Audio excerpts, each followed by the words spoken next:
started to come into his own. No Tommy Edman, who's actually just kind of back but still injured. Teo is out. You have your 5 and 6 hitters are Michael Conforto, who you guys know very well. Oh yeah. When they signed him at the beginning of the season, I said, "Why are we signing Michael Conforto?" And he's proven me right by being pretty terrible. Was he this bad with you guys? A little bit less bad, but kind of bad. Yeah. Kind of bad. Yeah. Yeah. So this offense that you're seeing right now in this 10 game, you're seeing in the 5th spot is Michael Conforto, and the 6th spot is Haesung Kim. That's not going to happen when it moves down the line. And also the fact that Shohei, Mookie, and Freddie are all slumping at the exact same time, I'm not worried about that whatsoever. They're professionals, professional hitters. Yeah, Greg Bergman, ESPN LA, handles their Dodger coverage. Greg, give us a sense of what you know about the Shohei Ohtani pitching plan, both Saturday and going forward. Okay, so he is going to be pitching no more than 45 pitches for quite some time. He's in however long that takes him. Sometimes it's 2 innings. Eventually, they'll ramp up to 3 innings. But the plan is for him to be, by September or the end of August, to be getting up to 5 to 6 innings and be ramped up completely for the playoffs of 5 to 6 innings total. He will not be back to his full self pitching until next year. So this is all being done in a methodical way, that they are doing it the right way, having guys like Ben Kasparius or Justin Robleski or Emmett Sheehan following him as a piggyback on top of him. What about the rest of your pitching? Because been injured all season long. I know you guys just got Glasnow back, and I think Blake Snell. Hope you're enjoying the Blake Snell experience. He's on a rehab right now. When do you expect the rotation to be back to fully healthy? So I think that's actually pretty soon, after the All-Star break for sure. Glasnow is back, and he looked good. Now, Glasnow is a guy that if his foot slips a little bit, he's going to be done for an entire game and maybe go on the IL again. But for the most part, he's back now. Blake Snell seems to be right around the corner. You had him too. He seems like he's a baseball nerd and wants to be out there. Huh. I don't feel like this is the same type of thing where Glasnow needs everything perfect. I think Snell actually wants to pitch and is gunning to be out there as soon as possible. That's an interesting comment I'd like to explore a little further, Greg. Do you think that Blake Snell is a baseball nerd who wants to be out there? Where does that perception come from? So since he got here, all I've ever seen from him and all the reports have been that he's in the bullpen and he's working with Clayton Kershaw and he's looking at film and he's looking over all the game tapes and he's going through everything to try to be the best pitcher that he can be. This is also kind of how he works. He goes on the IL for a little bit and then is nails the rest of the way through. So I have really high hopes for Snell as soon as he comes back. Honestly, way more than Glasnow. Yeah, no, he's a great pitcher. I found him to be kind of an odd dude. I think the Giants did too. I wonder how it kind of lands with you that he pitched the way he did, including a no-hitter for the Giants last year, and then as a free agent, they flat out did not call. They were not interested in keeping him. I did not realize that's how it went. I thought we just kind of took him from you. So you said that they did not reach out to him. It seemed like the Dodgers said, hey, you pitch really well against us. You need to come be a part of this pitching staff that's going to be, when fully healthy, and it's hopefully there soon, the best pitching staff baseball has ever seen. Yeah, no, this was very much like when an ex-boyfriend or girlfriend shows up at the bar with someone new, but the former person's like, I didn't want you anyway. Right. Okay, so there's a little bit of that. A little bit of that. Greg Bergman handles Dodger coverage for ESPN LA. Hey, Greg, how would you answer this? Because, I lived in LA for a long time, so my people up here, including my producer Lucas, he did right before the show goes, hey, do Dodger fans hate the Giants in the same way that Giants fans hate the Dodgers? How would you have answered that? 100%, yes. Giants are our only true and real rival. That's it. It's the Giants. Every day. In every single moment. This goes back all the way to New York. Yes. Hate the Giants, want nothing to do with the Giants, want them to lose every single game, go 0-162. But what is it what is it about the Giants and their fans that you don't like? Well, we just hate each other in every sense of the way. When we go up to was it Pac-Bell, AT&T, whatever you call your park now, Oracle, see, exactly. It changes every year. So that's annoying in itself. And then when you go up there, the Giants fans hate us and boo us and get into fights with us. And then when you guys come down here, we hate you and boo you and get in fights with you. That's just kind of the way it works. Giants fans and Dodger fans do not mix. And all the people down in San Diego that think there are rivals, that is just complete nonsense. Okay, well, it feels like there's a lot of players on the Dodgers that feel like the Padres are the rival. I know Max Muncy came out last month and said, no, to hell with that. It's Giants-Dodgers, always has been that way. But there's a lot of people in that Dodgers clubhouse, I think, that feel like they're more threatened by the Padres, which pisses us off up here. But I'm with you. It's always Giants-Dodgers. It's always Giants Dodgers, but that's on the play on the field. I think more fans are Giants are the rivals.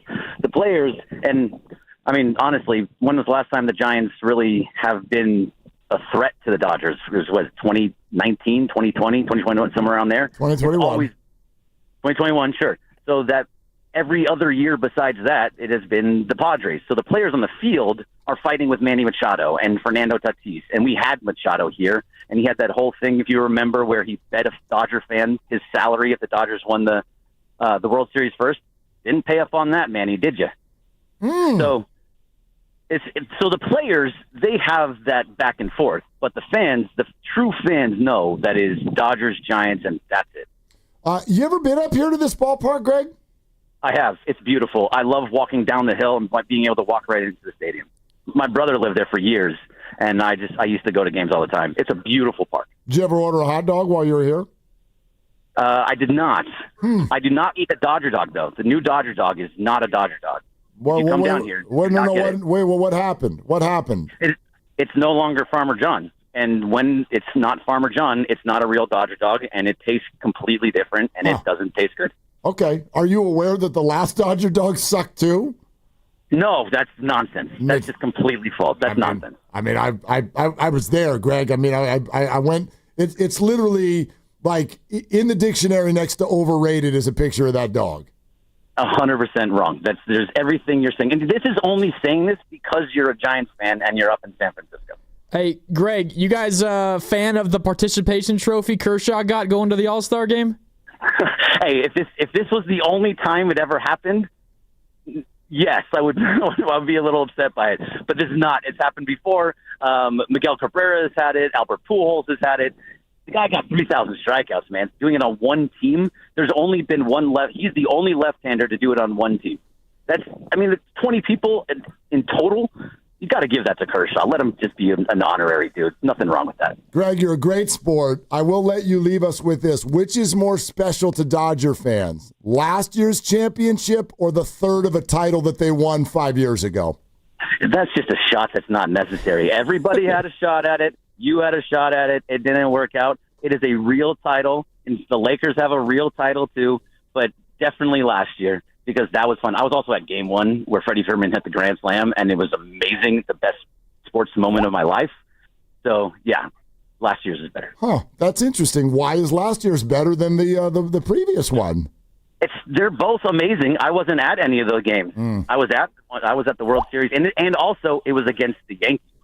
So, okay, it's a little different. I'm not going to your 162 nonsense that I think you're trying to get me to. Oh, I mean, it's like I don't even need to argue it. It's too easy to argue. Like it was a third of a season, it's a third of a championship. If the Giants had won it, it would have been a third of a championship for them too. Absolutely not. You would have said it was all real. Everyone has it. Everything I'm saying is what you would be saying. By the way, I hated the Dodger dog when I lived there too, Greg. That's a fact. No, I don't think you did. I think you only did it as soon as you got to San Francisco. All right. Hey, when you were working me in radio, you loved it. That's. It was free, so yeah, I would eat it. But anyway, good to hear your voice, buddy. Have a good day. Yeah, you too, man. All right, thanks, guys. All right, thanks, Greg. Greg Bergman, ESPN LA's Dodger coverage. The Dodger dog stinks, dude. It always has. When I work down there, I'm like, people talk about this. What is it to say about it? I mean, he also told on himself, saying that 2024 meant more than 2020. Of course, the right answer. Completely the right answer. Yes. Yeah, obviously. All right, we will get the stench of all of that off of us here over the next 45 minutes, and then Hunter Pence will join us, and it'll really, really help. 888-957-9570 is the number. Grandy is here. It's Willard and Dibs.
Yeah, I'm going to give him a stray because he's not here. Dan Dibley could win at nothing.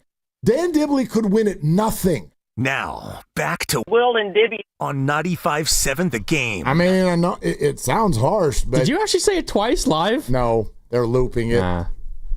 They're looping it. Dan Dibley could win at nothing.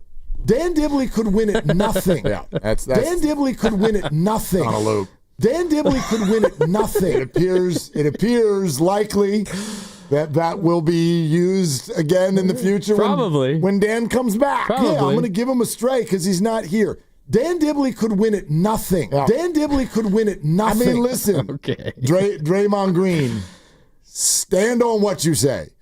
And I will. Stand on it. I will. Dan Dibley could win at nothing. There's not a sport that he could beat the entire group out. That doesn't exist. Currently. Yes, that's what we're doing. We can't go back in time and have these contests back in 1998. That'd be fun. I mean, that'd be great. You better be careful. On Wednesday, he called us because he thought we were talking trash about him, but we weren't. Now we actually are. Now we are. He not listening anymore. Dan Dibley could win at nothing. I know where he is right now. If he's listening, he's just doing life wrong. That's just, you know what I mean? Fair. Like, y'all want to talk trash about me during the show next Thursday? Oh, yes. Do it. I dare you. And all of the following week. Do it. Do it. You will not get a phone call out of me. I'm going to set a reminder on my phone. 3:30 next Thursday. Go crazy. Yeah, instead of talking about Niners at training camp, we're just going to be unloading on everything we hate about Mark Willard. Please, you should do an entire show. Actually, not a bad idea. Probably get some calls. A lot of them. Dan Dibley could win at nothing. You know what I don't hate? What do you not hate? I don't know if you saw this, but the Giants put out a conversation with Kipe and Barry Bonds on YouTube. Oh, I saw that. Did you see this? I saw him talking about the at-bat against Gagne. So it was like a long 20-minute video on YouTube, and he talked about a lot of his like big home runs. Okay. The little snippet that they posted on social media was the famous Gagne home run in 2004. And I could listen to Barry talk about his plan at the plate literally all day long. Dude, it's bananas. The specific Gagne story that he told, first pitch of the at-bat, I think Gagne goes like inside off the plate like 100 miles an hour, and Barry's like leaping out of the way. And he says, I thought he was going to like break my rib cage with that pitch. And then Barry said, "What one lesson that my dad taught me early." This is, by the way, everybody listen to this. Amazing this is story. Great, and it is absolutely incredible. Go ahead. One lesson that my dad, Bobby Bonds, taught me early was when you got a pitcher that throws that hard and he's coming inside on you, you want to turn around and pull it. Pull it like as far as you can. It's so funny the way Barry tells us, because only he could like have a pitch off the plate inside and barrel it and pull it foul. So the next pitch, or later on in the at-bat, Gagne throws the same pitch, fastball 100 plus, off the plate in. And Barry, knowing what his plan was, swings, pulls it into McCovey Cove, but pulls it way foul. Yeah. And then what apparently his dad, Bobby, told him as a kid growing up was, you do that, you pull 100 plus foul, they're not going to go inside again. You look off the plate. Next pitch, Gagne throws him a fastball off the plate, or at least away. Outside corner. And Bonds takes it to center field, home run. Home run. But it's like only Barry could do that. Imagine that concept, that a power hitter, a great player, or any baseball player, I guess for that matter, would be pulling a ball over the fence foul purposefully. As a setup. To set him up. That's exactly what I was thinking. Like, only this, Barry, like, great advice, and it's awesome, and I want to hear that. Only you could ever take advantage of that. I mean, seriously. Barry purposefully barreled up 100 miles an hour inside foul to send a message. He hit it 400 feet foul and was like, all right, I'm going to get you next time. And he did. And he didn't miss it. What? I mean, I've heard so many, and I don't, what's so brilliant about this is that I think most of us fans, you don't get this. We don't get to hear the chess this match. Stuff. Yeah. And we certainly don't know that kind of stuff is happening. Every pitch. And what I have heard, just as being a Giants fan, and you know, getting an opportunity to speak to people around the organization, is that through the years you hear thank you, you hear people say, talking about hitting with Barry Bonds is this crazy experience. And I think that this is an example of what they're talking about. Stuff that would never cross your mind.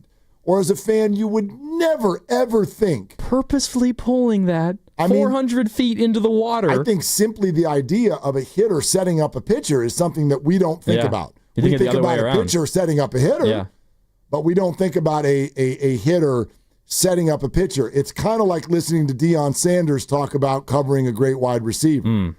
We think about wide receivers trying to make a move to fool the DB. But Deion Sanders used to make a move to fool the wide receiver and fool the quarterback, make the quarterback think someone's open so that they can break on the ball and do a pick six. But that's what the greats are doing. And Barry Bonds, I mean, there's stuff. He used to talk, I know I've heard people mention that, like, he would talk about, as a hitter, catching the ball. Oh, yeah. Right? Yep. And he's talked about this a lot. He said, you could throw it 105. I don't care. I'm just playing catch. That's right. But I'm catching it with my bat. Yeah. And there are a lot of people that are like, what the hell are you talking about? but that's hitting with Barry Bonds. And Barry is so physically gifted that I don't think we really rate highly enough the cerebral nature of what Barry was doing at the plate. Absolutely. And like the logic there, the lesson that he said his dad taught him, you got a flamethrower that's coming inside, just pull one, hit it hard, but pull it foul. Because then they're like, oh, he can catch up to this. I can't go back in there again. Like, that logic makes sense. So, like, he reads how Gagne is going to react. But again, only Barry and a select few dudes in the history of the league could ever actually take advantage of something like that. I think sometimes it happens accidentally. I can remember when I was covering the Dodgers. Do you remember a guy by the name of Brian Jordan? He was an outfielder. Vaguely, he was actually Dion Light. He played for the Atlanta Falcons too. He played Major League Baseball. Oh, that's right. I do remember NFL, that. Yeah. Right? Played for the Braves and Dodgers. Anyway, I was down there covering the Dodgers one year while he was on the team, and the Giants were in town, and he took Jason Schmidt deep over the left field wall. Hurt my heart, very, very much so. And it's even worse when you had to go talk to the Dodgers, and they were all happy and crap after the game. But so anyway, what'd you think of that home run? Yeah, so tell me about your stupid home run. Anyway, so you go down there, and I vividly remember this. Schmidt had thrown Jordan a fastball, and Jordan had slipped a little bit. He lost his footing, and he swung and missed.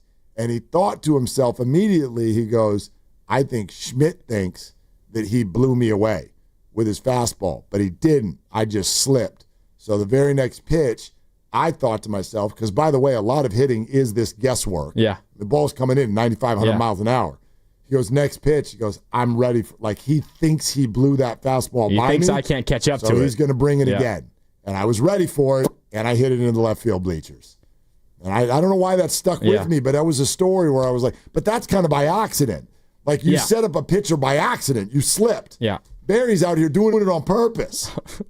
I wonder how far and how hard, like, if we had the analytics on that foul ball that Barry hit, and if you haven't seen it in a while, like that, you see the home run versus Gagne a lot, and the Giants still lost that game. I think it was like a 3-0 game in the ninth, and that was a 2-run homer. The Giants still lost 3-2. You see the home run a lot, but if you, like, want to be treated to baseball excellence, and I know at that point both those dudes probably, like, on the juice, but like, it was an amazing at bat. They both completely were, but anyway, go ahead. The whole at bat is just like absolutely incredible. And that foul ball that he hit, it must have been like 110 off the bat and like 450 feet foul. Completely. And Barry's just like, yeah, no big deal. That's okay. Right. I'm just using that so you can actually throw me one that I can hit out of the park in the field. Some of the best stuff I've ever seen as far as like the former athletes and getting into the docu discussions and things like that are Bonds and Greg Maddux. Oh, Greg Maddux talking about Bonds is amazing. Because Greg Maddux was basically the pitcher who would outsmart the whole league. Yep. But Barry was the guy that he was like, I ain't messing with that. Like, I am not messing with that guy. And to hear the two of them talk about their knowledge of hitting and pitching and how they would set one another up is just incredible stuff. Greg Maddux would famously, like there's that story of where they're sitting in the dugout. I don't even remember who was at the plate, but it was an off day for Greg Maddux, and he's watching a teammate pitch to someone, and he says to the guy sitting next to him in the dugout, "You need to move." And the guy's like, "Why?" He's like, "Because this guy's going to foul one off right at you."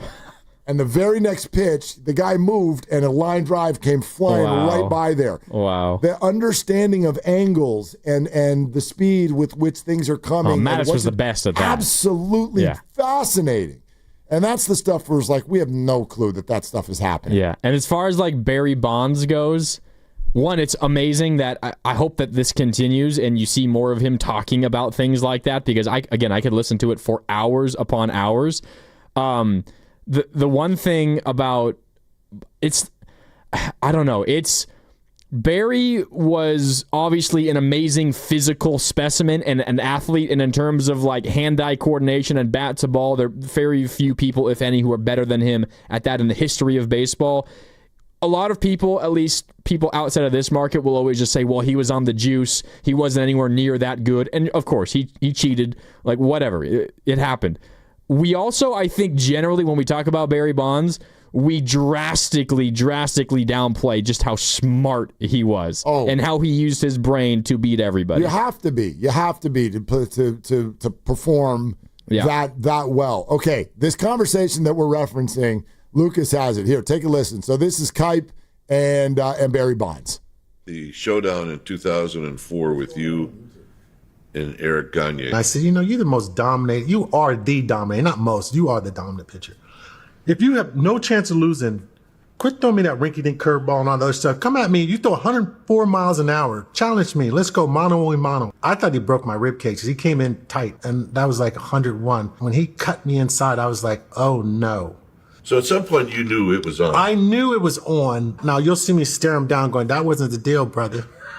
Okay, but if you want to play the game, we're going to play the game. I just want to send him a message. Don't do that. And everybody knows it's on now. Nobody knows but me and him. I wish everyone knew, but nobody knew but me and him. And my dad always told me that if a guy throws that hard, send him a message and pull it very, very far foul, and I guarantee you the next pitch is away. And Gagne threw the next ball away, and I put it in center field. Center field, hit well. This baby's going to go out of here at 100 miles per hour. Wow. He thought maybe I sped my bat up at that moment so he could go away. But I was a little bit smarter at that moment. So I'm assuming that you guys ran into each other after that. The next time I faced him, he intentionally walked me. And so I was sitting there in Dodger Stadium going, let's go. He looked at the man and goes, nah, we ain't playing that this time. And he intentionally walked me. We did that once. He said, we did that once. That game is over. So it was kind of funny. Well, part of that, again, I think that I have no idea what the scenario was when they faced one another again. But you referenced this. Part of why the Dodgers and Gagne went after Bonds that day is because they knew that if he homered, they were still up by one. Yeah. So they're like, let's do it. Let's do it. Mano a mano, game on. And that's Gagne year after he won the Cy Young. Best pitcher in the game. Right. 2002, I remember this because same thing. Get your drip ready. So I'm covering the World Series between the Giants and the Angels. Yeah. And Troy Percival faced Bonds in the ninth inning, and I think there was bases empty, and the Angels were up by 2. So Percival's like, all right. I mean, he literally said it after the game. He goes, I'm like, bleep it. Might as well. Let's see how far he can hit it. And then he looked at us and he went, turns out he can hit it pretty far. Because Percival just came right after him, and Bonds hit one so far up into the right field seats that there was a legend about it that the ball actually went out of the stadium, which is not true because it's not possible in Anaheim. You would have had to hit that thing 800 feet, but it disappeared into one of the tunnels that you go down underneath the stands. And so an optical illusion got created that the ball just went into the night and never came down. It was gone. And everyone's like, did it go over the scoreboard? And that was the moment where the broadcast then cuts to, I think, was it Troy Gloss in the dugout or someone in the dugout, and they say that was the furthest ball I've ever seen hit. No doubt. Dude, he just destroyed that baseball. But the Angels won the game by 1, and they just shrugged afterwards. There was almost like a game to some of these pitchers. They're just almost like, I want to experience this. Here, do me next. Hit a home run off me. I want to know what this is like. And man, it was just something different. I'm old enough to like remember the tail end of Barry's career. Like I very, very much remember the chase and breaking Babe Ruth's record. And I remember like tying Willie Mays and passing Willie. I don't remember a lot of like the 0-2 or the record-breaking single season after that. Like I don't. I imagine the way that a lot of like maybe 15-year-olds feel right now about like Steph Curry. Like maybe like your kids feel about Steph is how I feel about Barry. Like I wish I remembered the entirety of Barry's career because there will never be another player like him. Never. Ever. I don't see how there could. But, then again, like Shohei Ohtani shows up and you're just like, and we're never going to see anything like this again. Maybe. But, I know we felt that way about Tiger Woods, and no, there has not been another Tiger, but you look at how those players affect the next generation within that sport, and the sport gets better. It gets better because of them, So, but I hear you, and as a Giants fan, there's never going to be anything like that. It's kind of interesting. The number one text on our board right now, Boxer and Gerson Work Injury Attorneys text line, referring to Barry, says he was a savant at hitting, which struck me because I remember that I think that's what Jim Bowden said about Rafi Devers when the Giants acquired him. They're like, he's a savant. Now, I'm not trying to compare Rafi Devers to Barry Bonds. I think you just did, Willard. That's not what I'm doing. I'm just pointing out that the same word got used, and it does kind of bring us back to something that we were talking about earlier today with regard to Rafi Devers. And I don't look at it. It's funny to me that people are like, are you concerned about it? Are you frustrated by it? Was this a bad deal? First of all, literally nothing that you've given up. There's been no fallout to that at all in terms of what you gave up, number one. But number two, I really do thumb my nose at this idea of, are you frustrated or are you worried about Rafi Devers? I look at it very different. I can't wait for this guy to actually show the Giants fan base what he's all about, because I don't expect every baseball fan to know what's happening in every stadium around America. And Rafi Devers is not Aaron Judge, therefore he does not get that kind of coverage. And I've been fascinated at how many Giants fans I can tell, like, you don't know who Rafi Devers is. This is not a question mark. Okay? It's just not. This is not a question mark. If the Giants acquired Fernando Tatis Jr. and he hit 220 for 20 games, would you be like, well, I don't know about this dude? If they acquired Mookie Betts or Freddie Freeman and he hit 220 for 3 weeks, would you be like, we got sold a bill of goods? You wouldn't, because you know those guys, because they're in your division. That's who this is. Well, okay, you cannot be worried, and you can fully expect him to perform the way he has for the majority of his career from here on out, and I'm with you that I think he will. You can be frustrated that it hasn't happened yet. I mean, he's hitting 220. Absolutely. He's hitting 220. You can be disappointed the way he's performed so far. Be frustrated all you want. 225 in 22 games. Yeah, all right. It hasn't been good. Well, and for the first part of that, what coincided with it was a 1-5 week against the Marlins and White Sox, and so everybody was really ticked. But he's been doing the exact same thing as they then arrived and halfway through the Arizona series, they clicked it on. And now they've won 6 of 8. It's like, okay, like now there's no frustration. Chapman also came back, which was big. But I mean, like, I don't know, man. Everybody's allowed to be frustrated on any given night. You know what I mean? Like, of course you can be frustrated, but I don't think that there's any room whatsoever to question Rafi Devers, the player, or the Giants for making the move. No, absolutely not. Now, you do have him for 8 years, and by the end of the deal, he's going to be 35, 36, and in order for you to feel good about the investment you made, he's got to take advantage of your age 28, 29, 30 season. No doubt. So, like, there is also pressure on him. Like, oh, for sure there's pressure. I mean, player with the most pressure entering this series for either team, it's Devers. it's not like perform or else, but it's like there's a lot on your plate. You're the number one dude in this lineup against a team that has a lineup full of number one dudes. I could make a case for some other people that are on the list as well. You're not wrong, but I also I remember Bowden saying that a lot of times when people are transitioning, when you really, really get that bounce that you're looking for, sometimes is all the way into the second year. Now, I'm not saying we can wait till next year on this, but you do look at what is happening with Adames at the halfway point of the season. You're like, oh, some things are starting to feel comfortable now. Yeah. I'm not thinking that it'd be great if he does. He obviously has the talent to do it, but I'm not sitting here like, Rafi better perform this weekend or else. It's still 20 to 25 games into his Giants tenure. It's going to be 8 years. I'm just not I'm not going to put that kind of stock into one game or one weekend. No. I mean, I'm not like here telling you that they should have never made the trade. But, I mean, if I would have told you through 22 games of him as a Giant that he was hitting 225 with 2 home runs, you would have said, a little bit of a bummer. That sucks. Yeah, that's a little bit of a bummer. Yeah. It'd be nice for him to put one in the bay. Yeah. That'd be good. Maybe do 2 of this series. Or as Max Muncy says, the ocean. Max Muncy. Least favorite Dodger Giant moment of all time. All right, we're brought to you by Fremont Bank, here for you, here for good. Hunter Pence in 20 minutes. Your phone calls always welcome, 888-957-9570. Dave Fleming talked about Rafi Devers earlier this week with the Joes in the morning and said some stuff that I think you probably want to hear on this conversation. We'll have that for you next. Grandy's in for Dibs, Willard and Dibs.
Now, back to Willard and Dibs Absolute pleasure. Willard and Dibs, y'all take it easy. Have a good one. Enjoy the game tonight. on 95.7 The Game. That's Hunter Pence. He's going to be on the show in 15 minutes. That's fun. If you're not fired up for Giants Dodgers, Hunter Pence will get you fired up for Giants Dodgers. Let's do it for the freaking Bay.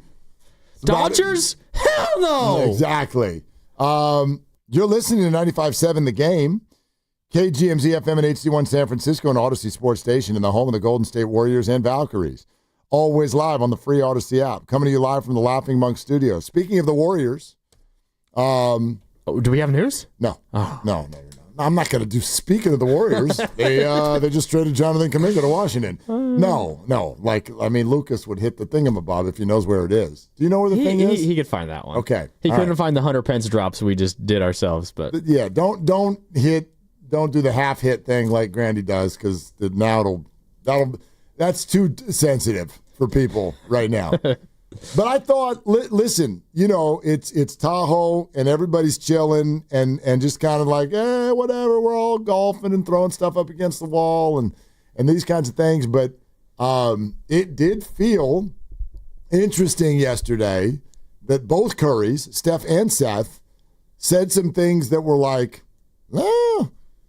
at least insinuating things. Seth openly admitted Steph's trying to get him to come play with the Warriors. Now, I don't know if that's just brothers talking or if Seth is willing to do vet min, and that's the kind of player that the Warriors could bring in. I think it's a phenomenal idea, by the way.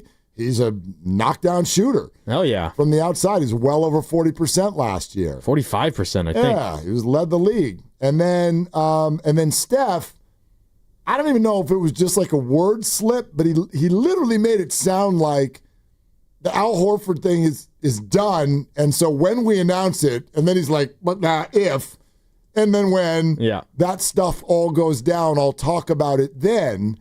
And I just thought of you because you were like, you were the one a few days ago that's like, it feels like the Warriors and Horford already have a handshake agreement. Yeah. It's funny. It's funny that you brought this up because so when you guys had Monty Poole on, that must have been Tuesday, I think.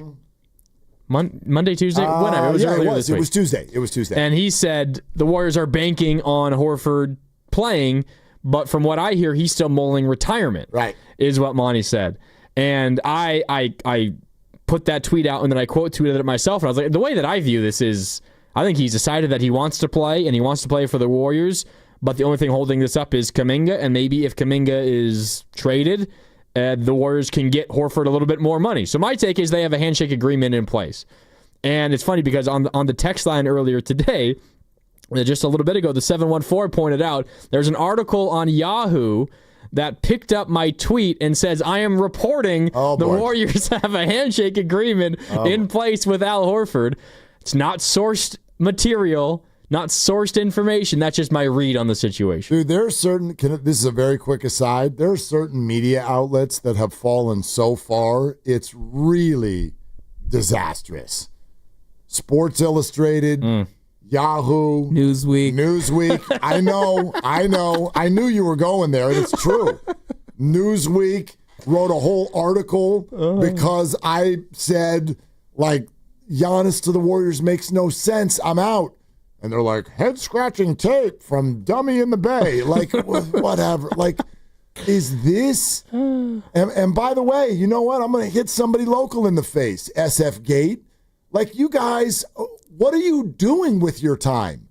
Are you honestly just scrolling the internet and finding things that people type or say and then going, all right, let's write an article about it. Somebody in Philadelphia went to get a sandwich and only bought a half of it. What are you doing with yourselves? It's wild, man. It's really, I don't know. Like, I don't want to sound like some, old fart, but dude, it stinks. It stinks because when you have that behind those major brand names, there's plenty of people running around out in the world who still think that those names have gravitas. Yeah. And so then it's like, ooh, did you see what Sports Illustrated? Or I saw it on Yahoo, and it's like, man, that's some intern who scrolled and found and then typed. Was told to meet a certain quota of number of stories for the day. Crazy. And Absolutely in this particular situation, everybody is so starved for Kuminga information that you'll just take anything and run with it. Totally. But that is my real read on the situation. You think that Horford is already kind of set? I think whenever Kuminga is announced one way or another or figured out, then a Horford signing will follow quickly thereafter. And this is why I keep wondering when people say the longer this goes, the more likely Kuminga stays, which is one of the things that Monty Poole said too. Yeah. I keep it's like, well, wait a minute. If there were handshake agreements with Al Horford and DeAnthony Melton and Seth Curry now, let's throw him in. If all three of them. If all of this is already done, there's no room to do that and keep Jonathan Kuminga. Like, there isn't the money to do that. Potentially, yeah. I mean, multiple would have to take minimums. Right. But, yeah. So, like, I mean, if Melton and Seth are taking a minimum and Jonathan's going to play on his QO, okay. But that feels like a bunch of people are taking way below market value. Yeah. And I feel like I doubt that.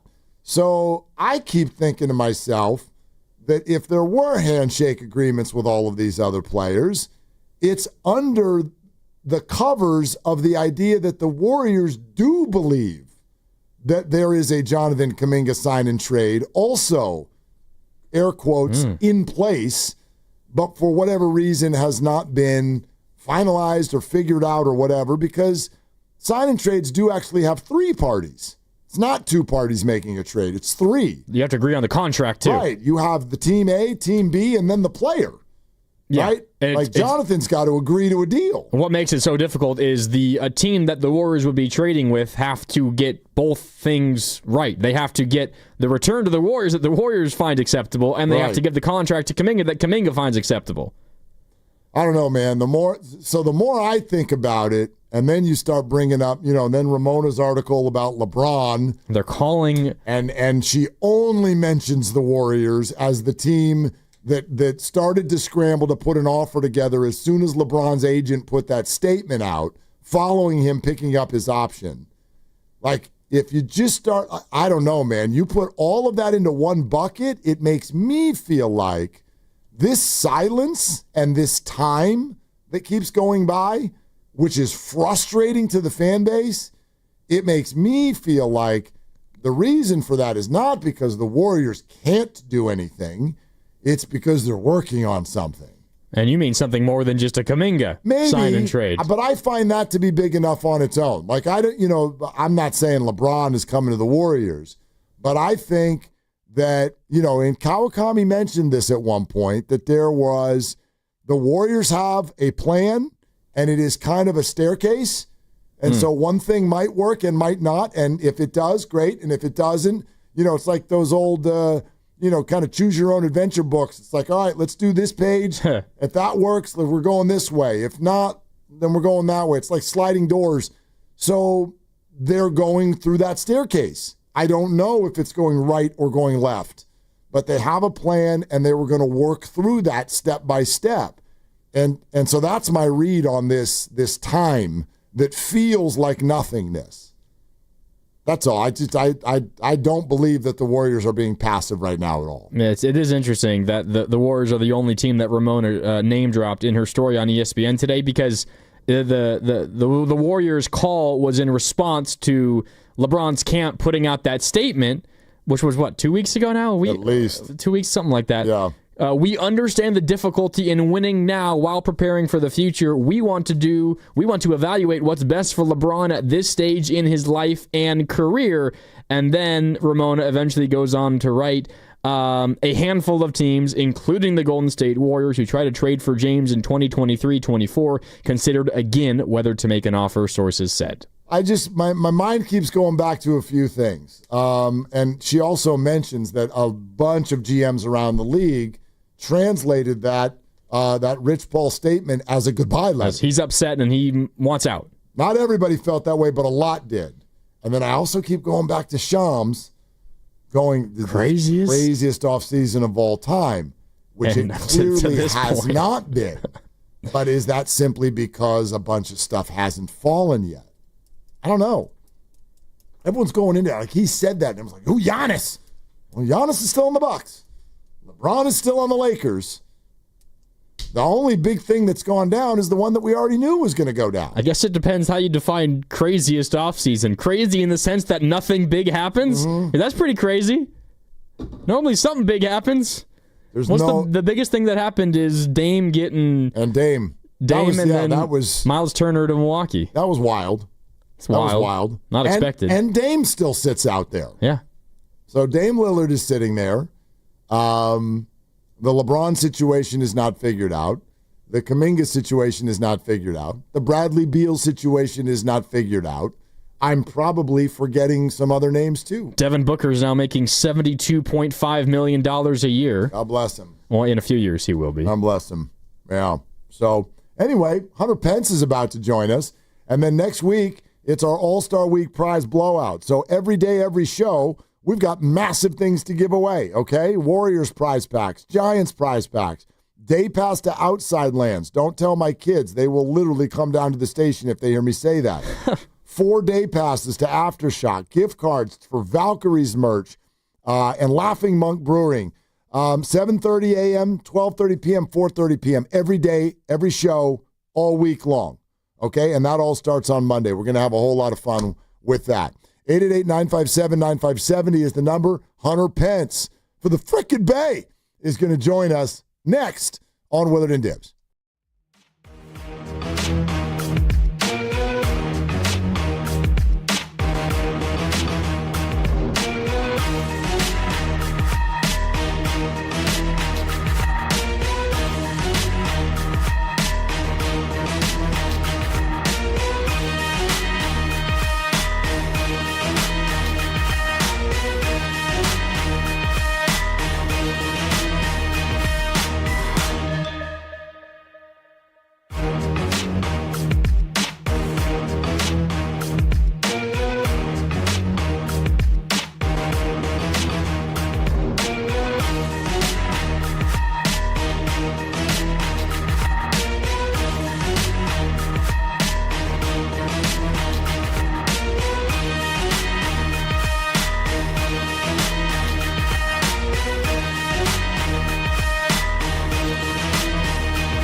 Left field. It is out of here. And this place has lost its mind. Now, back to Willard and Dibs. That's a great question. That's a great question. That's a great question. On 95.7 The Game. Yeah, those are some pretty sweet sounds, and we're about to get more because there's nobody better, not only at analyzing the Giants and being fun to talk to, but we all know, and he knows, one of the roles that he has held so well in this town for a while is when it's time to get fired up, he's the guy. And this is a big freaking series this weekend, which makes tonight an even bigger game. Game one is always huge. The ace is on the mound. Giants, Dodgers. First time all year here at Oracle. So let's get this thing going. Grandy is in for Dibs. Willard and Dibs, glad you're with us. And glad to go out to the River Islands guest line to hang out a little bit with Hunter Pence. Hey, Hunter, what's going on? Hey, what's going on? How we doing? Mark and Mark today, huh? Indeed. We make it easy, Hunter. Easy for you to remember no matter who's asking the questions. Absolutely. I say Mark can't miss, It's a 100% win. That's exactly right. So, all right, man, how are you feeling about this? I'm sort of curious and have been talking about this week, the dynamic of this matchup and the way the fans look at it. It feels to me like Giants fans have been walking around with a little bit of an inferiority complex the last few years, especially when this team is in town. Do you feel like the time is right to kind of get this from the fans' perspective back on equal footing a little bit more? Yeah, I mean, you have to respect the Dodgers have done what they've done, and let's face it, they're our rival, and this series means a lot to all of us and all of the Giants nation, the organization, the players, the fans. So they've got our number for a little bit here, and we had our time in the shot, where we were shining. But I think we're the gauge is kind of dialing back. It's getting very close. Webb has been absolutely phenomenal against the Dodgers. Our lineup this year has been kind of an amazing journey when you look at it and what Buster's been able to accomplish. I know that a lot of people we've gone through swings of highs and lows, and but if you really just kind of take a step back and look at the first half and what our bullpen, what some of these guys have been able to do, Randy Rodriguez, what Robbie Ray has done, and the depth of our lineup now. And I know Devers hasn't gotten hot with us yet. Hopefully he's not dealing with too big of an injury, but our lineup has, just having him in the lineup, takes a chip out of the pitcher because you can't make a mistake to him. He can leave the yard at any moment. He's dangerous. And we have about 5 or 6 of those guys that could win the game or change the game on a daily basis, and a rotation of another 4 or 5 that are going to be good, solid players. So overall, yeah, this series is huge. And you're looking at, when you put the lineups together, you're like, honestly, looking into today, May versus Webb, I feel like we're the favorites. Yeah, and Vegas would agree, Hunter. Giants are slight favorites in this one, and I want to ask you the series as a whole, the way it's setting up for the Giants and the way the Giants have planned this out. Skip in Birdsong's spot, and he's been struggling a bit, there's no doubt, but that means Robbie Ray gets a go on Sunday. You have your 3 best starters going in this series. I don't know how you would feel or how every Giants fan would feel, but if the Giants don't win this series, Hunter, I'd feel a little disappointed that they have the cards in their hand to get this done this series.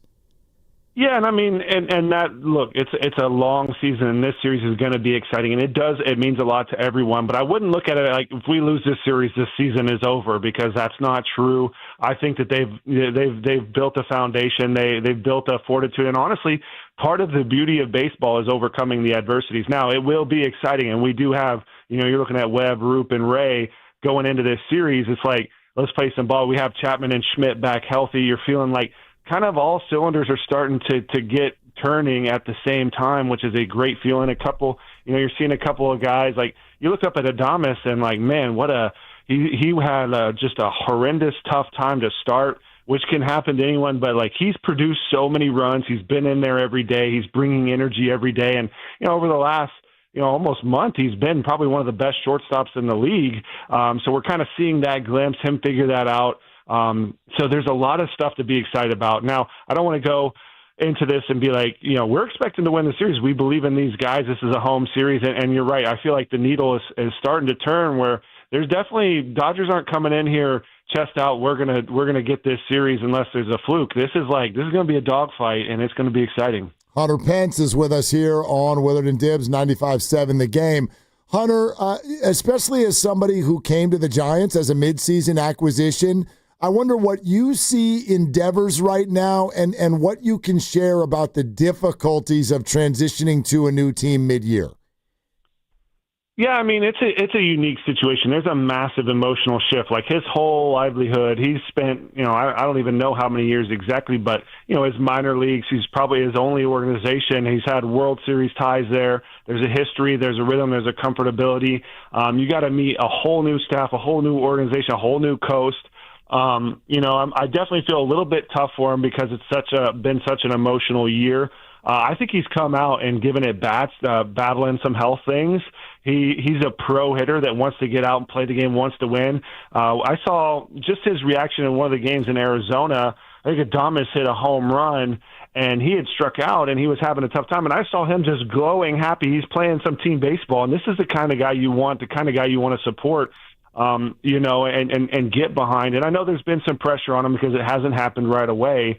But this is a long term. This is not a short term. What are his numbers today? These things are going to be fluctuating. And hitters, they go through hot streaks and cold streaks, and it's all part of it. But even with Devers, the level of hitter that he is, the impact he has on every game, just being in the lineup. Because even if he does strike out, the pitcher does not feel safe in every one of those at-bats. He's taking a chip away from whoever's out there. It's a scary moment if runners are on and Devers is up to bat. And I think that kind of has a chain reaction, a compounding effect to Willie Adames, to a Matt Chapman. Like Matt Chapman coming back could ease a little bit of that pressure off of Devers, and it starts to become kind of a synergistic engine working on all cylinders because it's now a deep lineup when, Schmidt continues like his approach right now. He's scary. Jung-Hoo Lee, when he catches fire, can be a catalyst. Yastrzemski has been solid. There's really no breathers, and I think Devers just kind of completely solidifies that, pack a lunch when you come to play the Giants. Hunter, there's no secret what happened in Boston that led to Devers' departure, drama of where he was going to play defensively, and now the Giants haven't made it a secret. They want to play him at first base, and he's been working out there, and there's maybe been a little bit of drama outside the organization happening there. I don't need you to weigh in on that, but I know you were an outfielder through and through, but the difficulty of learning a new position in season. This is generally something that I would imagine players feel more comfortable doing in an off season over the winter and in spring training. I know you never were set on learning first base, but just how challenging is that to do in season while you also have to stay up on your prep for a game plan and every single starting pitcher that you're going against? How hard is that to do in season? Extraordinarily hard. It's kind of it's a very difficult task and a tough thing to ask someone. And look, you've played a certain position your whole career. You've accomplished what Devers has accomplished, and all of a sudden they're like, hey, we want you to play somewhere else. We're just moving you out. It's a shot to someone who's put their heart and soul into it and really mastered that position, done their work, and maybe they're not the best or whatever the case may be, but it's a tough thing. But then to just learn a whole new angle, whole new side, even going, center, you can jump around, but going from right to left is a whole new, it's crazy what it does to your brain. Just reversing, it's like eat cereal with your uncomfortable hand. It just feels a little awkward. It takes a little time, and on top of all of the pressure to hit. So it's a challenge, and I would have some compassion for Devers here, because we expect him to hit. He's a pro hitter, and yeah, it doesn't look to me like he's comfortable when he's running. And I know our training staff is the best in the business. They're extremely good. And so getting him healthy and maybe starting to take some reps is something that they're going to be excited to do, but maybe he's not quite ready for that. There's just so much that goes into preparing for each game and trying to jump into that whirlwind. I have some compassion for him, and I think it's going to do all of us better as the Giants nation to welcome him in and to support him and to trust what he's saying. Because I've had teammates where we're like, man, you could really help us in just forcing them to do this, and you can really mess them up, and you can watch them get, I've seen players try to push through things because we really needed them on the field, and they injured themselves extremely worse or got in their head because of this. And it's just a it's embarrassing if you're, on a big league field trying to learn something and make a big error. It could last your whole life. It could cost us the whole playoffs. So I can imagine the pressure is a real thing for this guy. Is it weird that I now want to try eating cereal left-handed tonight? I mean, isn't that the age-old saying that the Patriots used to do in their heyday is they just make you do what you're uncomfortable with. They take away what you're comfortable with. Totally. And that's kind of, go try to, eat your cereal with the uncomfortable hand. And it's just something that just throws off the rhythm of your day. And, try it out. Maybe it'll be good for you. I don't know. But then perform at your highest level at the same time. Yeah. I mean, I'd probably eat less cereal, which I do think is good for me. So, but anyway, Hunter Pence joining us here on 95.7 The Game. Hunter, if somebody was a tourist in the Bay today and ended up with a ticket to the Giant-Dodger game and said, explain what's going on here, what's different about this rivalry, how would you answer that to them? Well, I think we're in a beautiful moment in this rivalry once again, where both teams are they're trending towards the playoffs. Obviously, what the Dodgers have done, but I would tell them that this is two teams that are really huge markets that have really passionate fan bases that love their teams, and it's the North and the South. It's it's San Francisco versus LA, and they've had a rivalry that stands all of time. I think it started in New York and it's moved over to California, and they respect each other. They don't necessarily like each other, but they kind of do like each other. They like to beat each other. So it's going to be intense. There's a lot of pride out here, and there's a lot of mutual respect. Hunter, I know you said a lot of mutual respect. Do you hate the Dodgers with the burning passion that us fans do? I don't ever like to use the word hate in my vocabulary, and so I wouldn't say that I hate, but I love to have a rival that I want to beat, and I hate to lose to the Dodgers. I do. So I don't hate the Dodgers. I hate to lose to the Dodgers, and I love to beat the Dodgers because for me, I don't like to hate any individual. I think it's a beautiful sport, and it's beautiful to have opponents that you want to compete and you want to show your magnificence and your brilliance as a city, as an organization, and it's a wonderful thing to have a team that you want to go out and battle against. Hunter, I wonder if we could dive into some of the specific dynamics this weekend and get your perspective. Like Landon Roop is a young pitcher who will throw tomorrow's game.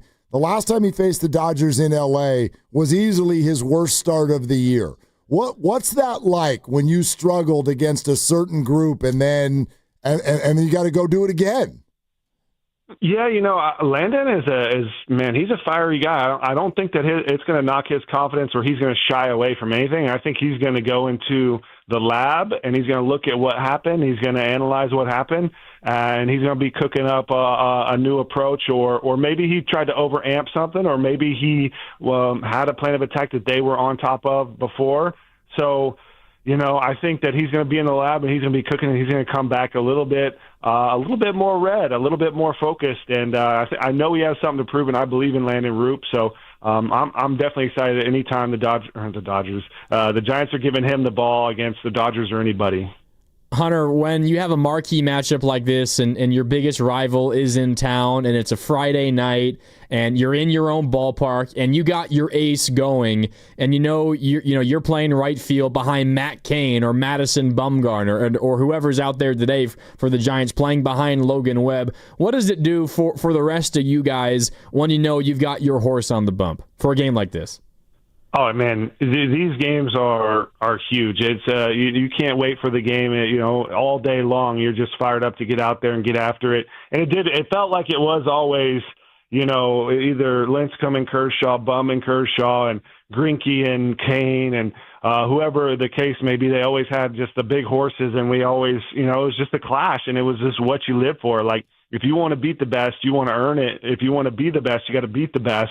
And our thing was we want to earn it. We want it. Come bring it to us. Give us whoever you got. And we are sad when the game is over. Like, even if we've won, we want more. We're not done. Kind of mentality. So just you're not there just to get a win. You're there to burn it down. And those days, definitely, I immediately get the chills. Like, my hairs are already up. I'm fired up to get out there. Let's go. So that was kind of the feeling we had all day, and was our message to each other. Hunter, can you give people an idea of what's been going on with you the last couple of weeks? Have you been all over the world or something? Yeah, it's been an insane 2 weeks for sure, but a great 2 weeks. I think I got to go on the road trip with the Giants and do the color with Fleming, and then I got to be the analyst with Kuiper for the series in Arizona. Then we did the 4th of July, a little family break, but then I got to be a part a little bit of the scouting and listen in on the process of our upcoming draft, which is this Sunday. So I'm pretty excited about that. I'll be on the call on Sunday as well for the Giants-Dodgers game with Robbie Ray pitching with Steven Nelson. So it's the Roku national broadcast, so preparing for that. And, yeah, just a lot of baseball. The last 2 days was like 9 a.m. to 6 p.m. with all of our scouts going over, preparing, talking. It was, like, so cool to see them work. I know I can't talk about any of the specifics other than I really love our guys, and they're locked in for this draft, and they are passionate, and they've been doing it for a long time, and it was really cool to get to be a part of it. I love it. Hey, so you were on the call in Arizona. What did you think of that ball out there in left field that the fan grabbed? And, I mean, just like this entire idea of fans being able to reach onto the field. You were an outfielder. Like, what do you think of all this? Well, I know for one, I got robbed of a ball that would have been the best catch I have ever seen, because the fan touched the player while he caught the ball, and the player was like head over, full sprinting, just jumping, throwing his glove up, like not even looking at the ball. And instead of a double or a homer, I was ruled out. So I guess that's just the nature of the beast, is they just gave this guy credit for the best catch of all time without making it. And I mean, I'm glad that, like, I want to see the play, right? But part of the fun of our game is there's an interaction. There's things that can happen. There's adversity that happens. So I do think that the fans should respect the game. This guy's done it enough. Like, I'm glad that, he's not allowed back. But at the same time, it is a pretty good catch. That's not easy to do. And hopefully it doesn't interfere with the game. But it felt like it kind of could have interfered with our game and the momentum for sure. So it's sad, but it's actually part of the game. It's part of the history of the game. Yeah, I thought it was a home run, but ultimately ruled the double. At least they didn't call it an out like happened to you. Giants-Dodgers, obviously it's a huge deal. I don't know if you caught it, but when we welcomed you in, we came back from commercial break by playing a grand slam you hit versus the Dodgers in 2016. Is there a Giants-Dodgers moment to you that sticks out? It doesn't have to be something you did necessarily, but just something you were a part of. Is there a moment or two that sticks out to you personally from this rivalry? Goodness, man, I feel like there's just so many of them, and I never got the opportunity to play in the playoffs against the Dodgers. We always wanted to. I know in 2021 I wasn't with the team they played, and I was so excited just watching it. I was very upset after that one. That one hurt and stung, and I'll probably remember that the rest of my life. The check swing, that one was tough, but really, honestly, it was just all of them. There was a lot. We had some tough moments. I think I did look back. I think we were over 500 whenever I was playing with, in our time, which felt good. Buster was always extremely clutch. But I think I remember more painful moments than the good ones, even though we had a lot of great comeback wins and good moments that I can remember, and the feeling of that being really special. But I definitely remember when Kershaw had the opening day and shut us out and hit a walk-off or hit a home run, and it was just like, holy cow, we just got absolutely dominated, and that one stung. And I remember also, I think it was in 2014, we lost the division, Bum versus Kershaw, maybe. I don't remember who was pitching, but it was like a 2-0 or 2-1, and our only run was maybe Bum hit a homer. We got absolutely shoved on by Kershaw, and they won the division, and we were riding the bus out of the stadium, and just remembering being like, okay, they won the division, but our goal is to win the World Series, and just trying to remind everyone that feel this pain, this is a shot, this hurts your gut, this hurts your heart. They earned it, they beat us. But the season's not over. Let's get to the playoffs and see what we can do. And fortunately, that year we didn't play the Dodgers in the playoffs. The Cardinals beat them, but we had a good time that year. Yeah, indeed. Yeah, Hunter, gosh, great stuff, man. And thank you so much for hanging out a little bit and welcome home.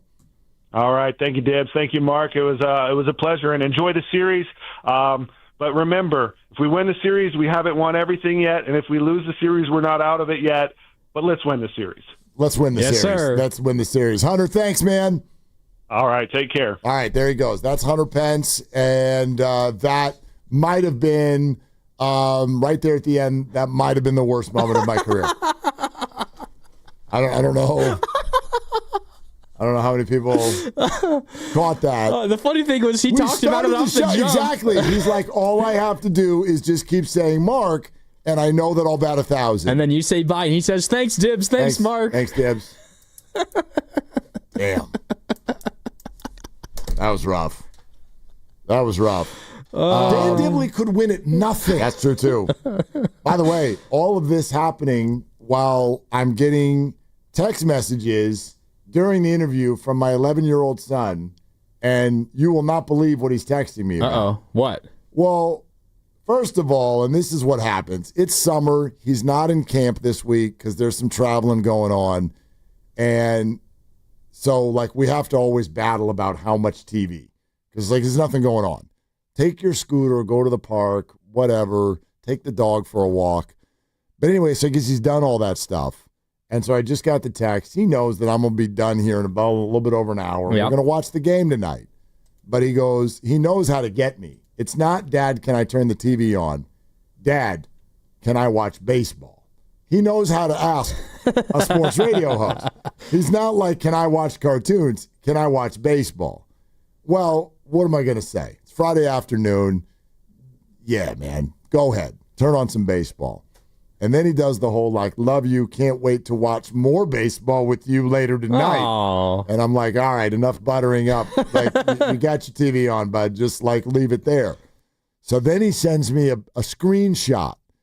He screenshots basically the scoreboard of MLB zeroed in on the Dodger-Giant game and what time it starts. And it's 2025, so what's down below the start time and the two teams?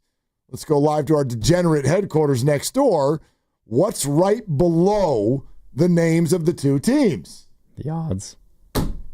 The kid circle, he's 11. This is bad parenting. He circles the odds and just writes, what? And I'm like, what's he? Like, does he even know what that is? He's surprised the Giants are favored? And he goes, his next text shows that he knows exactly what's going on.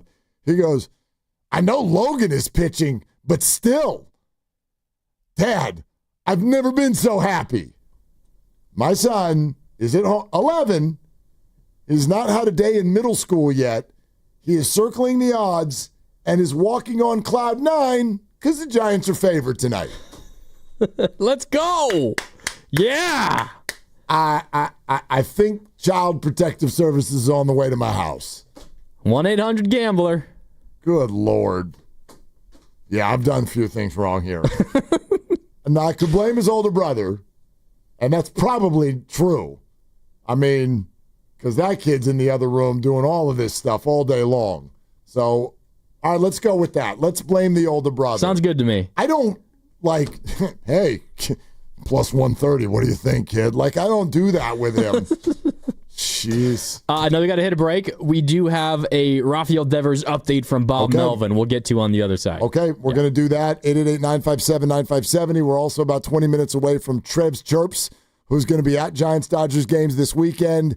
And if you weren't with us the last time he was on, this is America's #1 professional heckler, and he's going to give it to the Dodgers this weekend. He's absolutely going to give it to him. So that's coming up as well. We're brought to you by Fremont Bank. Here for you, here for good. Grandy is in for Dibs, and this is Willard and Dibs.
Hunter, gosh, great stuff, man. And thank you so much for hanging out a little bit and welcome home.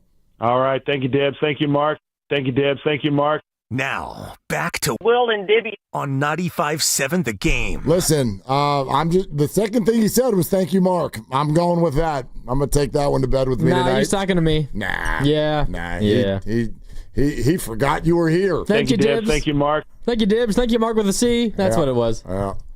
Well, I mean, at least he knows the show that he's on. True. We've seen other stuff happen. I mean, was it Baldinger that was called one of us Shasky one time or something like that? I don't remember, but that sounds vaguely familiar. Football players don't know where they are. They've been hit in the head a lot, so they don't know what's going on. No, they have. Baldy knows what he's talking about. No, that's just real. Now, his fingers are all going in different directions, but... That too. I mean, life after football does not look fun to me. Life after baseball, if you're Hunter Pence, seems amazing. Tremendous. Yeah, it's funny that and this is a complete, quick aside here. We'll get back to Giants-Dodgers here in a moment, but it's funny when we talk about how football has become America's passion. The athletes don't look at it that way. Like football, if there's a totem pole of you looking at a life in sports as an athlete, if you're going to make it, because a lot of the best athletes, that's what they are. They're the best athletes. They could play multiple professional sports. Some have. Football is the bottom of the totem pole because your body gets completely twisted and beaten up and your contracts aren't guaranteed. Shortest career by far. Yeah. By far. Football players look at baseball players with envy. Wait a minute. You, especially if you're a pitcher, you're making $40 million a year and you just sit there for 4 days and then once a week they tell you to come out, throw the ball really hard for about, hour and a half, 2 hours. and that contract is guaranteed. I mean, even basketball. Totally. Baseball isn't easy either. None of these are easy, but there's a different physical toll that your body takes. Yeah. But you're looking at the contracts that are being signed in the NBA right now. Before in the next 10 years, we're going to have someone in the NBA making $100 million a year. It's going to happen. We now have contracts that are on average annual value in the 70s. And that's average annual value. At the end of Shea's contract, he'll be making close to 80. Right. For a year. I don't know if the bubble's going to burst, though. Do you know what I mean? You don't think so? Well, not more so than it already has. You see the bubble burst in different angles. It's sort of almost a microclimate, if you will. The bubble maybe did burst on restricted free agents. It did burst on the middle pack of free agents and salaries out there. But is the top level going to burst? When there's a real estate bubble, does it affect the beach in California? Does it affect that real estate? Because that's what Shea and Steph and Giannis, that's beach real estate in California. Well, I don't know if that's ever going to go down. Evan and I talked about this a little bit yesterday. We don't need to rehash the whole conversation, but my point was when those big guys sign the contracts, they're still going to be, it's going to be record-breaking AAV, every single time the next superstar signs. That's just much like the quarterback market in the NFL.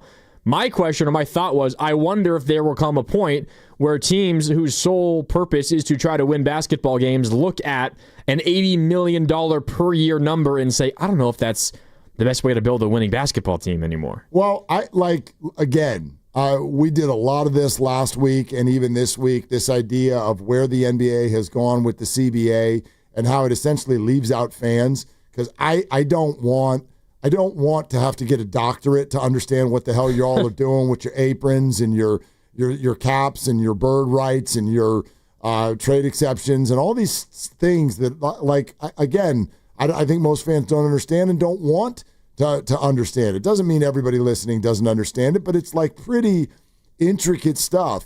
How do you look at what the Oklahoma City Thunder just did and explain to me how in the long term that fits? And maybe some of you know that Shea Gilgeous-Alexander just got that max extension, and I think it's somewhere in the neighborhood of $250 over 4 years. Yeah. $250-something over 4 years. But at the same time, they also did north of $200 over 5 years max rookie extension for Chet Holmgren. And then Jalen Williams just got 5 years and like $280 or something like that. And so those two had identical contracts, right, Chet and Jalen. Those three players are looking at, over the life of the deal, almost $1 billion. $800 million on these three players. OKC is the unique example where they could probably make that work for the lifetime of those deals because they just have endless first-round picks, and they'll just keep swapping out young talent. Yeah, maybe. But no one should follow the OKC example because no one else is going to have the ability to replenish the bottom of their roster like OKC can through young drafted assets. Like any other team that doesn't have those draft picks, looking at three like max kind of deals, good luck. I mean, it's what the Celtics just went through. Yeah, exactly. I mean, so that, like, I think little bubbles burst all over the place, but will the larger bubble burst? Like, are we going to turn around and go the other way in terms of the top of the market, the top level players? Yeah, I don't know. Those big dudes are always going to sign for that money, but I don't know if those big dudes are going to be consistently winning championships at that money. I mean, I feel that way about the wide receiver market in the NFL. Yeah. It's like you want to win a Super Bowl, I would suggest not doing $35 or $40 million for a receiver, and I certainly wouldn't do what the Bengals did, where on the same day they're like, guess what? We signed two. Both of them. Like, here you go, Joe. What are you doing? But we can't afford any of our pass rushers. Like, okay. Trey Hendrickson's he's still there, right? Still limbo. That'll go to training camp. That'll go to training camp for sure. 888-957-9570. Hey, when's Trev's Chirps coming on? Is he coming on at 5? 5:10. Okay, 5:10. All right, so about 15 minutes. So, Grandy, you just referenced this news from Bob Melvin. Oh, yeah. Yeah, Rafi Devers had an MRI on his back yesterday. That's not good. That in and of itself tells me that this is like... Not getting better. It's not getting better. It showed inflammation in his lower back. He will continue to get treatment, but the Giants say they do not think he will need an IL stint or even any days off until the All-Star break. It mostly bothers him when running. That's the news. So tucked into this, you get, it's not getting better. It tells you when it's bothering him. And also they're telling you he's not sitting out any of these games against the Dodgers. So not getting better. I would imagine also not really getting worse, or if it is, it's very, very minimally getting worse. He's in the lineup and he's batting third tonight. Yaz is leading off. It's Yaz, Ramos, Devers. The top three, by the way. Then Chapman, Adames, Jung-Hoo Lee, Schmidt, Dominic Smith, and Bailey.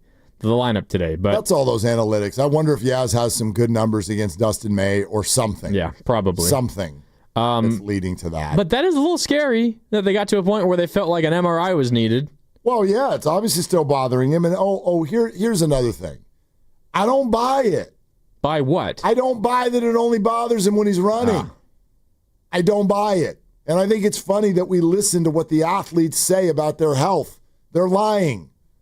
In many cases, they're lying to themselves. They don't want to be hurt. So they're big, tough guys, and they're all going to tell, oh, no, it doesn't bother me. Yes, it does. Look at you. Look at the way you're playing. It bothers you. It hurts. You're getting an MRI. Mostly bothers him when he's running. He's a DH. How often does he run? Every time he puts the ball in play. Yeah, which is not hasn't been a lot. He either walks or strikes out. It's not that much. I mean, in a given day, how often are you running? Like twice? Yeah. For about 3 seconds? You know what I mean? So, we see this in football all the time. If I can walk, I'm going to play this weekend. All right, we'll see, bud. We'll see. McCaffrey, take a seat, please. Exactly. I know. All of you think you can play. And by the way, they've proven how often they're lying. When the season's over, they'll tell you what happened last year. Oh, it turns out I was hurt the whole time. Fred Warner played through a broken ankle. There you go. Since whenever that was, week 3 or whatever. Yeah. So, I mean, check this out. Dave Fleming on with the Joes just a couple days ago. Listen to what he said about Devers. I do think Devers is going to be good over there. Now, Devers is hurt. And the thing about Devers is he wants to play hurt. He played hurt for a whole year recently with the Red Sox. He had that elbow thing, and he just wouldn't come out of the lineup. And Devers likes to be in there, but it's obvious watching him, he's not healthy. So they need to get him healthy before we can really find out. But I think he's going to be good over there. He has good hands. He should be good at the stuff that Dom Smith does. Okay, so when he says he's going to be good over there, he's talking about first base. Yeah. And that obviously is still down the road, and now Bob Melvin is confirmed not going to happen until after the All-Star break. But I believe Dave. I believe Dave, not Rafael, when it comes to Rafi's health. Because, he's hurt. Well, then wouldn't you just rest him? No, because he's still better than whatever else you're going to put out there instead. But you don't feel like you're in any danger of that getting worse by him taking a big hack? I would argue that that's what the Giants training staff's job is. If they felt like if they felt like a $250 million investment was endangering himself, then it would be malpractice for them to put him out there. But what Flem said there was he doesn't want to come out, even if he's hurt, not feeling great. Right. It's an awkward conversation to have. It is. It absolutely is. And often the players win that. But allow me to, for instance, reference those conversations that the Golden State Warriors had with Steph Curry when Steve Kerr was like, I can tell he needs a break. He was emotionally tired. Right, and the Milwaukee Bucks were coming into town the next night, and Steve said he walked over to the locker and said, you're out. You're not playing. You need a break. So if the Giants, and this is an interesting thought, because if the Giants feel like, look, Devers is new here, Devers has had a history of being prickly, we don't want to upset him, are they feeling like they're not empowered? That would concern me. Because they need to. And if they did, if the training staff feels like he's endangering himself, then they have to sit him. But I'm hopeful that the fact that he's in there means they don't feel that. And they do know that a 4-day break is coming here in about 60 hours. And so, all right, let's do that and hope that really, really helps and you can get a lot of treatment there. And it is a big series, but yeah, if he's putting himself in danger for the rest of the season, then this would be lunacy. It would be. You better hope that nothing happens this series. And you get to a point where he takes another MRI, and then after the All-Star break, he's on the 15-day IL. You better hope not, otherwise there's going to be a lot of questions around how it was handled. But we'll see. We'll see. You're listening to 95.7 The Game, KGMZ FM and HD1 San Francisco and Odyssey Sports Station, and the home of the Golden State Warriors and Valkyries, always live on the free Odyssey app, coming to you live from the Laughing Monk Studios. All right, so here we go. Huge series that's going to start in just a couple of hours. And so measuring stick, sure. Drama, absolutely.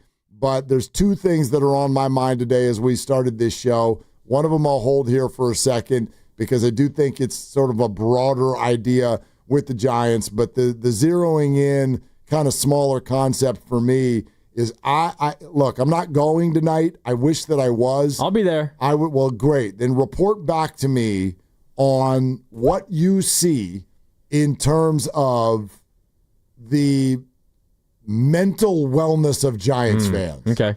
The confidence of Giants fans, because I think that this is the moment. I think this is the moment that you can shake free. Like that, no one's saying the Giants are better than the Dodgers. That's not even the point.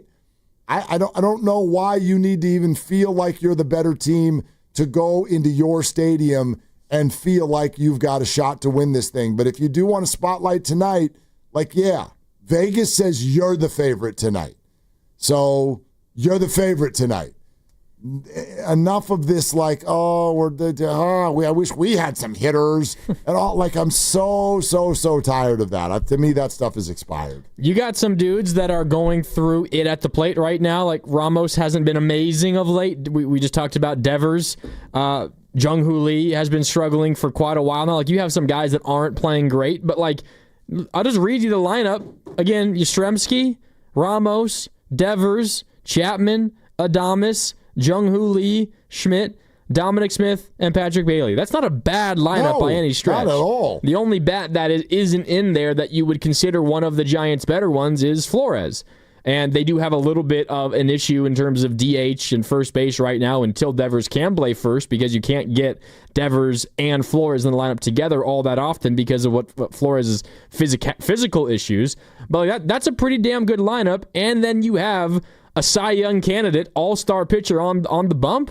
You should show up with your Giants hat on, feeling like, all right, we'll beat the Dodgers tonight. It's Dustin May on the... I don't even care who is pitching for the Dodgers either. Nope. You got Logan freaking Webb, and you've got Devers, Chapman, Adames, Ramos, Devers, Chapman, Adames, 2 through 5 in your lineup. No, the Giants are a good baseball team.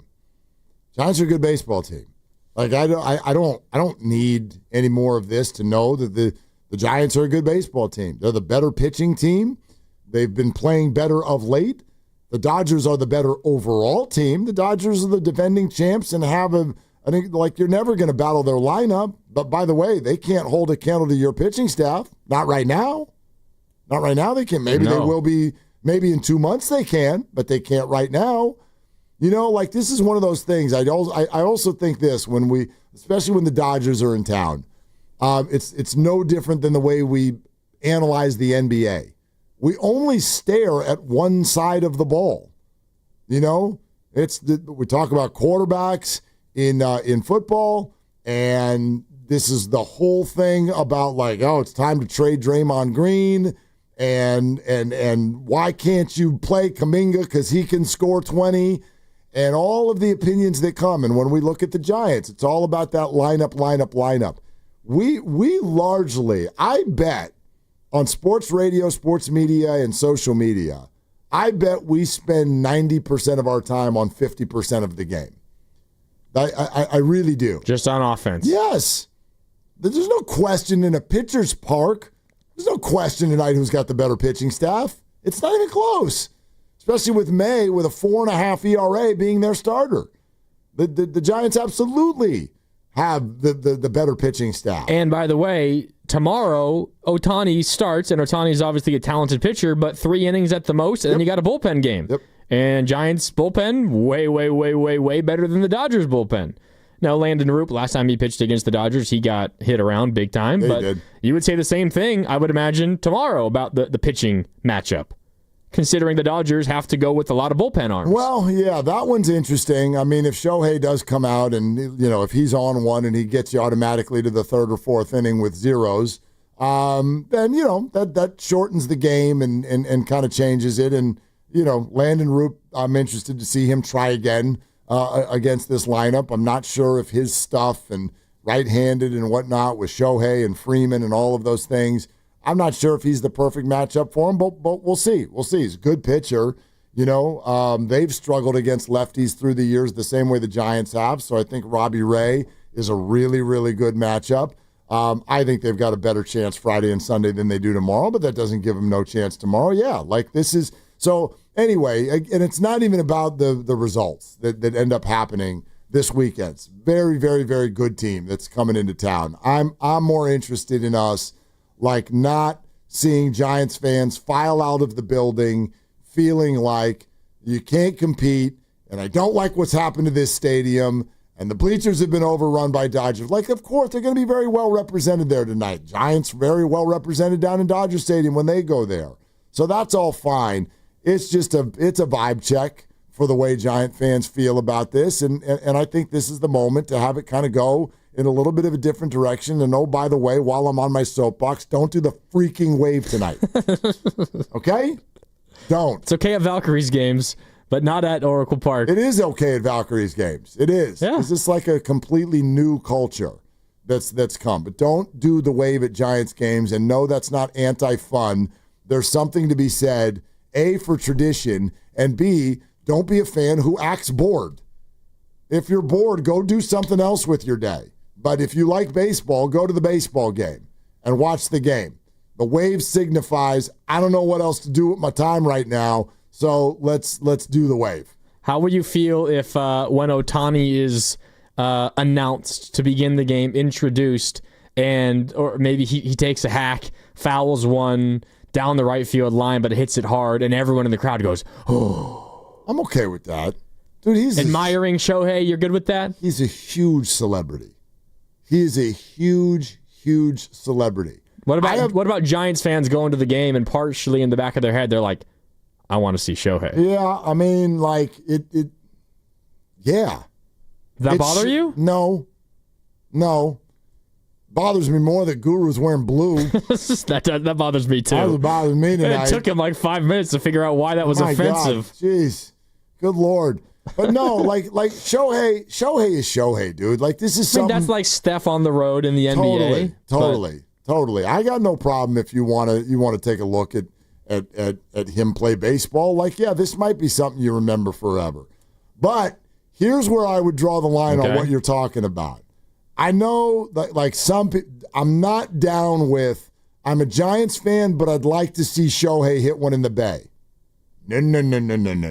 Giants win 3-2, but Ohtani hits 2 bombs. Look, if that happens, it happens. Don't you dare root for it. I'm not down with this Giant fan that's like, maybe the Giants will win and we'll get to see Shohei hit a homer. No, you want Devers to hit a homer. That's who you're rooting for to hit a homer tonight, not Shohei. That's kind of where I'm at. That's fair. That's where I'm at. Trev's Chirps. For those of you who don't know who this is, we are dubbing him as America's #1 sports heckler, but he happens to be a Bay Area fan. He lives in Tahoe. He's come on with us before. He's got Jackson Merrill and Mookie Betts, among others, terrified of him out there in the outfield at Oracle Park. I'm told he will be at multiple games this weekend for Giants-Dodgers. And just if you're not familiar, here's a little sample. Ian, I bet you start paying forward change at Starbucks. You mom! Disclaimer, Mookie was too much of a coward to play left field, so we had to settle for David. Hey, David! Tell Mookie I heard he eats corn the long way. You bum! Trevor! I heard you refuse to enroll in paperless billing!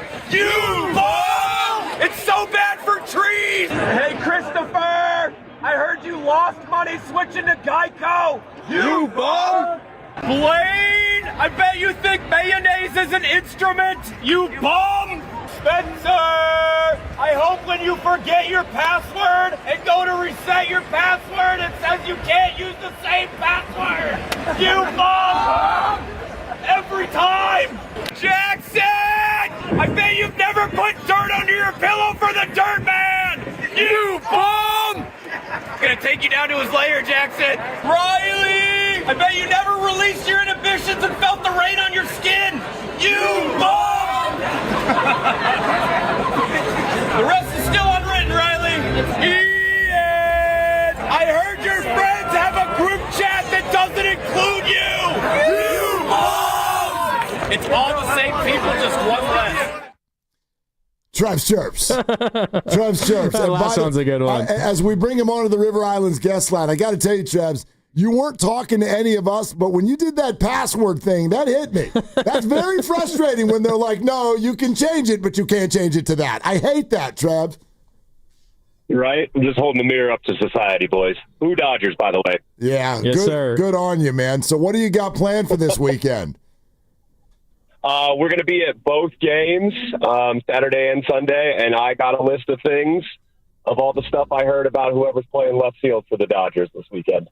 So it's Conforto tonight. We don't know for sure if he's going to play Saturday and Sunday in left. Do you have to plan out for multiple guys, or are you betting that it's going to be Conforto?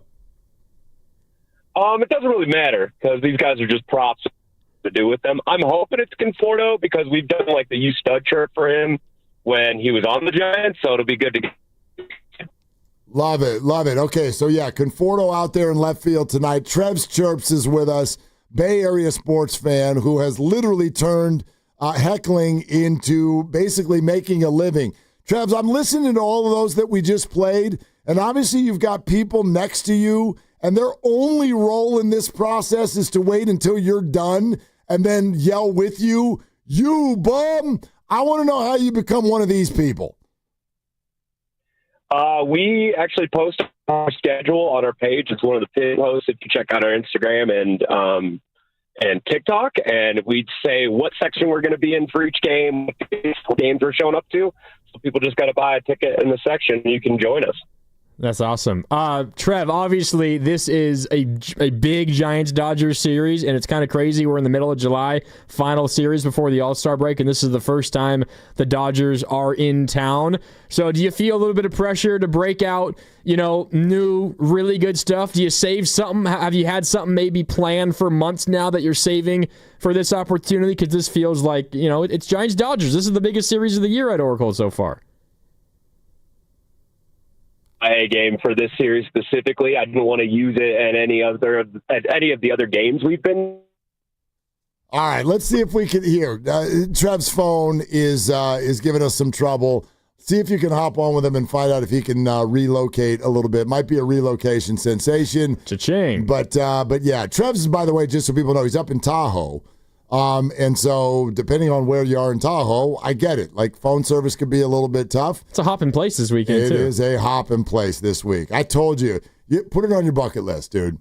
Like that event. And by the way, while we're on this, how does this grab you? So JT Snow, short time ago, sent out a tweet about the celebrity tournament up in Tahoe. Okay. And apparently he would like to put a whole thing together to sort of pitch to NBC that more ex-Giants need to be a part of the field in the golf tournament. Huh. Listen to what he wrote. Okay. Apparently he's there. The celebrity golf tournament in Tahoe at Edgewood is amazing. What a venue. And that is accurate. I don't know have you even been there? I haven't been there. Been around, but I haven't specifically been on the golf course. Holy crap. It is stunning. It is visually one of the craziest things that you'll ever see in terms of the views you get on a golf course. It is overwhelming. So he continues to write, Steph Curry and George Kittle are the two biggest draws up there this year. Wouldn't the fans of Northern California, because that's who goes, love to see some former Giants? I could get at least 10 of these dudes to come play in this. NBC has totally whiffed, because baseball is not covered on their network, yet there are some baseball players playing. Does anyone know them? I think the fans would love to see and mingle with some San Francisco Giants at Edgewood. Thoughts? Let's start a movement. Huh. Yeah. I know Mark Mulder competes. He's a baseball player. So does Smoltz. Yeah. But those guys are really good golfers. Yeah. So that's why they're in there. There are other baseball players. Somebody was like, hey, NBC wants national names. JT goes, Shane Victorino, Chase Utley, and Jason Worth are there. Are they national names? Chase Utley. Yeah, exactly. Hate that guy. I just figured, I don't even know how this thing comes together. I don't know. How do you get an invite in the first place? Yeah, I don't know. I don't know. I would suggest to JT, just I don't know, talk to Steph. You know what I mean? You don't need to. He practically runs that place. You don't need to go to Twitter. Go to Steph. They'll probably get you in. All right, Trev Chirps is back. Hey, Trev, how we doing? I'm good. Can you hear me? We got you. We got you loud and clear now. All right, and what was the last thing? Up all the bandwidth. Yeah, what was the last thing you threw at him? Yeah, I was just asking you, Trev. This is the biggest series of the year at Oracle, so you got something extra special saved up for this one? Oh, yeah, dude. I've been saving my best material for this series. I haven't done it in any of the other games that we went to because I wanted to save my A game. You got to be bringing it, especially if we're this close in a pennant race coming into July. So, yeah, we got some good stuff planned for this weekend. His actual name is Trevor Gilmore. Trev's Chirps on his social media platforms. America's #1 heckler. Trevor, would you consider telling us some of what you've got planned for this weekend? You want one? I want one. I want one. I want the truth. Oh, sorry. Oh, no, go ahead. No. Go ahead. Your turn. Okay. Let's see. You look like you make a noise every time you stand up or sit down. You bum! All right, keep going. There you go. All right. There you go. Okay, this one I'm really excited about. Your friends told me you have a nickname that you don't know about. You bum! Okay, I like that. I like that one. I'm in on Right? that one. Okay, what else? Okay, let's see. I'm not going to give you like the A game here. I hope your dog eats your left shoe out of every pair. You bum! Yeah. I mean, okay. Excellent. So wait, now, Trevor, none of these are like Dodger specific, or do you have some in the holster? I could, but that's the whole like premise around this is that it doesn't have anything to do with the players. And it's either like things that people do that I don't like, or I'm just wishing so many inconveniences on you that it's going to ruin your day. All right, give us one more, Trevor. Give us one more. Okay, what do we got? I bet you think Big League Chew is a train. You bum! That's tremendous. Do you ever get to a spot, Trev, where you travel around and you target specific guys? I know you said this weekend you're going to just be, whoever's playing left field, but you maybe walk around the concourse a bit. You head to the bullpen. Is there any sort of traveling heckling that you do? I mean, we always sit in the left field bleachers. People are pretty feral for it. That's our section, baby. That's the chirping section. Last game we went to, the Red Sox were in town, and I got to go in the 415 section with Snack Sensei, and shout out Mario. He does interviews around the Bay Area. I don't know if you've seen his stuff. We got to chirp Chapman and some of the other bullpen pitchers. So sometimes, but usually it's always left field. Do you ever chirp the other fans? Oh, yeah, dude. Anytime I see an opposing team jersey, they're getting booed. Okay. Well, you're going to see plenty of Dodger jerseys out in left field this weekend, I have no doubt. So I know, and that's just Avrils my Levine, dude. Yeah. Well, I mean, does that stuff come up a little bit more off the cuff, and do they ever start firing back at you? Yes, absolutely. But, this is something we have to do, boys. The Giants-Dodgers rivalry goes back for hundreds of years. I'm barking, but my tail's wagging, So it's just something you got to give the Dodger fans a little crap once in a while. And then some will try to spit facts at me, but I'm a walking encyclopedia. I can't be beat. I love it. So good. So you're hanging out in left field bleachers. Whoever's playing there is your target. Do you have a dream? Is there a guy specifically on the Dodgers, this Dodger team, you would love to target, and in your wildest dreams they would be playing left field? Mookie Betts, maybe. Yep. Can Andre Ethier unretire and come back? I'd love to get him. Oh, I love it. All right. So you're coming to both games this weekend, and I kind of have a specific request, and I think you might be the man for the job, Trevor. Well, here's the thing, and I wonder if you've noticed this. I feel like Giants fans the last few years, while the Dodgers come in with all-stars, the Giants were battling them with platoons. And so Giants fans had a huge inferiority complex specific to the Dodgers. Look, the Dodgers won the World Series. They're great. But I feel like this is the year and tonight is the night to kind of swagger into the building a little bit. The Giants are even favored tonight. So I wonder if, you might be able to help get that vibe back out in the bleachers. 100%. And that's my whole goal, is to bring the energy so we can get behind these boys and get in some juice to win the whole thing. The thing with the Dodger fans is, if I was a Dodger fan, you couldn't tell me anything with the talent of guys. But it's something about us Giants fans that gets under their skin. Every time I boo a Dodger fan and he comes at me oh, World Series champions, I know I got you, dude. Well, and what do you say when they say that? I'm do it again. If you were really good, you do it back to back. Maybe 3 times in 5 years, something like that. Maybe, if you're lucky. Yeah. Okay, Trevor, so A, have a great time. B, do good work. And then C, do not get in a fight.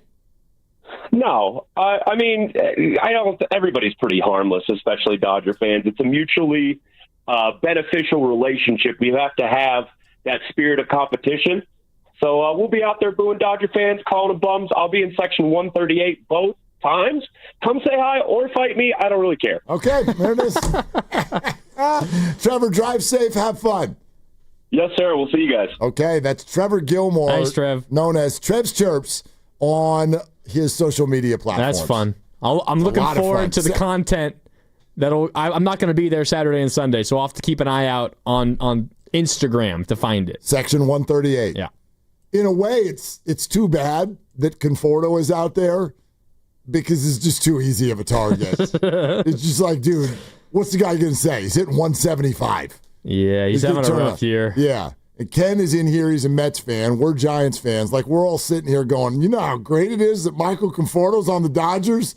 He had some good years for the Mets. I know. And then it just fell off. He was a good player. He was an all-star, I think, a year. Yeah. Ken would know. And I thought going into last year, I thought he was going to have a nice year. I really did. And he started off great. And then he hit for the year 237. Patrick Bailey's like, what's wrong with that? He hit 20 homers. Yeah. No, he wasn't. That's what I just said to Bergman when he called earlier. He's like, well, dude, he was terrible. And I'm like, he was bad, but he wasn't as bad as he's been for the Dodgers this year. Absolutely terrible. Brutal. His slugging is 306. Oh my God. Dude. One of the worst hitters in baseball. What's the OPS? OPS this year for Conforto is 599. I think that's still above Bailey. Oh yeah, it's got to be above okay, Bailey. It's like, oh yeah. 550 for Bailey. So yeah, he's got Bailey beat relatively comfortably. Yeah, but no, he's been bad. So I love that. You know, everybody's like, the Dodger lineup doesn't quit. I'm like, yeah, it does. He's batting 6th tonight. Yeah, it starts again at 7, and it goes all the way through to number 5. But it does. It stops. It stops at number 6. Ohtani bats Freeman the first 3, then Will Smith and Teoscar Hernandez, then Conforto at 6, Pages, Hyesung Kim, and Tommy Edman, 7, 8, 9. Holy crap.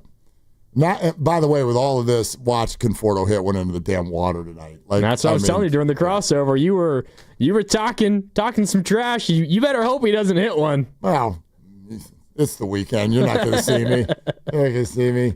But anyway, yeah, man, that was fun. I like the way Trevor goes about his business. He keeps it clean.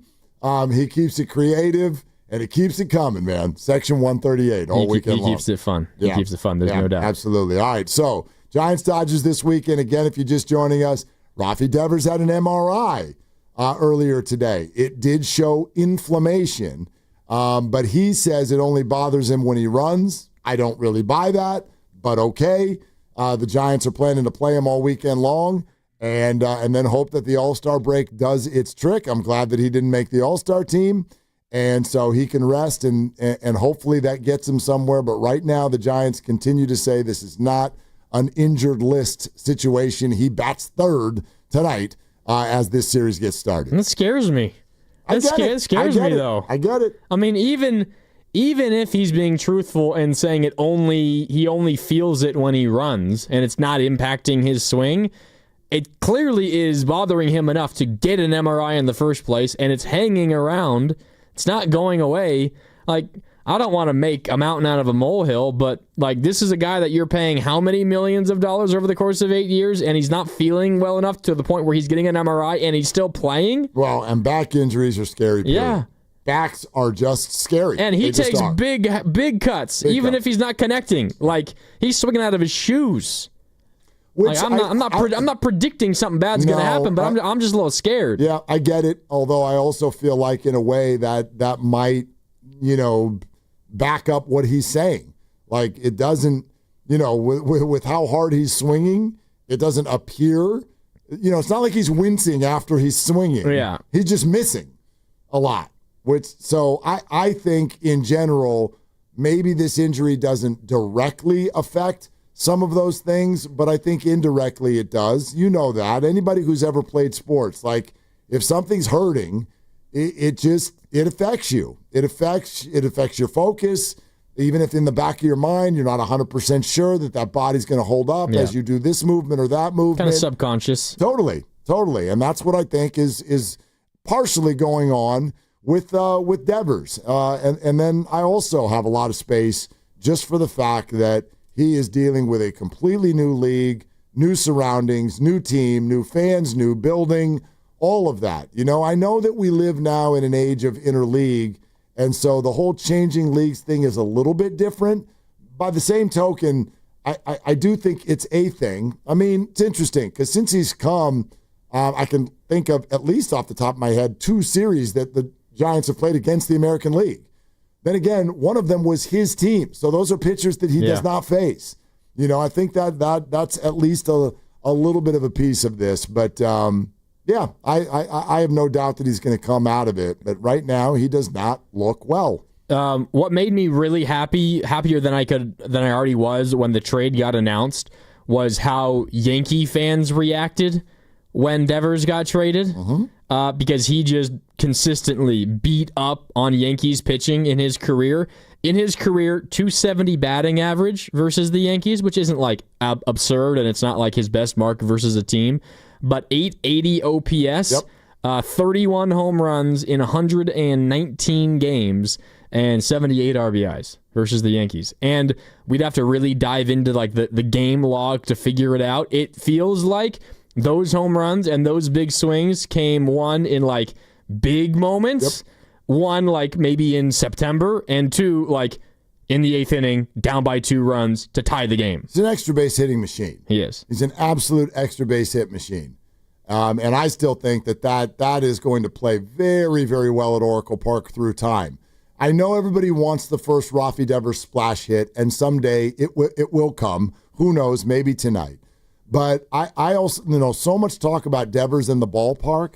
I actually do think if you really break down his swing, you could argue that Oracle Park is made for him. A lot of his home runs go the other way. It's still hard to hit opposite field home runs here. It is, but it's easier than hitting them into the right center field power alley. You watch Schwarber and Harper both have those oppo left-handed home runs. Like it is easier to get it over there. And then right center field is just obviously it's huge, and he hits a lot of line drives. He's not so much like a towering home run type of guy. It's a lot of deep line drives. I think that he's going to get a lot of extra base hits here, and over time, people are going to get enough splash hits to at least keep people happy. It's not going to look like Bonds, but he'll be a threat. I think he's going to succeed just fine here. I mean, you're a lefty. Your ideal like home run path is hitting one right down the line and right, because it's exactly. Short. You got to get it up a little bit. He's used to that with the monster, but down the line is where you want to go. He does have the power to get it out of here opposite field, and he did that. His first home run as a Giant was opposite field. And then the one against the Marlins was just to right of dead center. Yeah. So he hasn't really. He's not your normal left-handed power pull hitter. Like, he doesn't hit a ton of home runs out to right. At least not as much as you would expect. Maybe the one thing that I'm more concerned about as it relates to Rafi Devers is what Hunter Pence told us when I asked him how difficult it is to transition to a new position mid-season. Mm-hmm. And Hunter said, I forget what the exact quote was, but something along the lines of incredibly difficult to do. Sure. Incredibly difficult to do. And that's like, injury aside, if you're fully healthy and ready to go to learn a new position on the fly while you have games every single day, I wonder if this is going to happen soon. I don't know. I think his body will determine that. I'll also say this, though. Again, he was never a great third baseman, but he's a third baseman. Yeah. So, it's not like one of these guys where you're like, oh, he's kind of a stiff DH outfield type, and we want him to play first base. This is an infielder. But it's a completely new set of responsibilities. Right, but the soft hands and the ability to dig and all of those things, those are there, I think, by definition of the fact that he was a third baseman. Much like Pence said, shifting from right to left. You're an outfielder still, but that's... You got to retrain your brain. The angles are completely different. Yeah, absolutely. He's not wrong. So I get that. 888-957-9570. It is Friday. It is after 5:30. I wonder if you can guess what's about to happen on this radio show. And I'd like to know if you've ever gotten to experience one of these before. I have. You have? Yes. On the air? Yes. Okay. With Dibs, I think last week. Okay. Yeah. All right. Let's do it again. Ladies and gentlemen, let's go to Kurt in Hayward Hills. Hey, Kurt. Hey!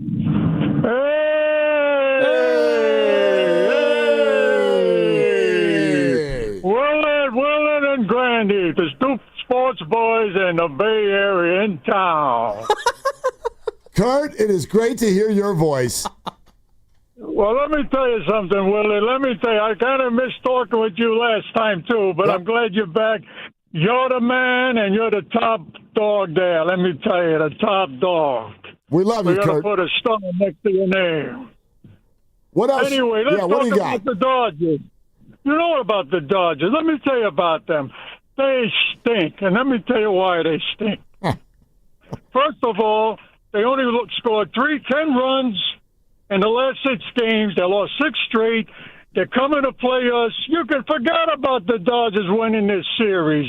You know why? You know who they're facing? They're facing the top pitcher in the league, Wills, Ray, and we got Verlander. Then we got my boy, Rodriguez, the closer. Man, that guy's got some swift stuff.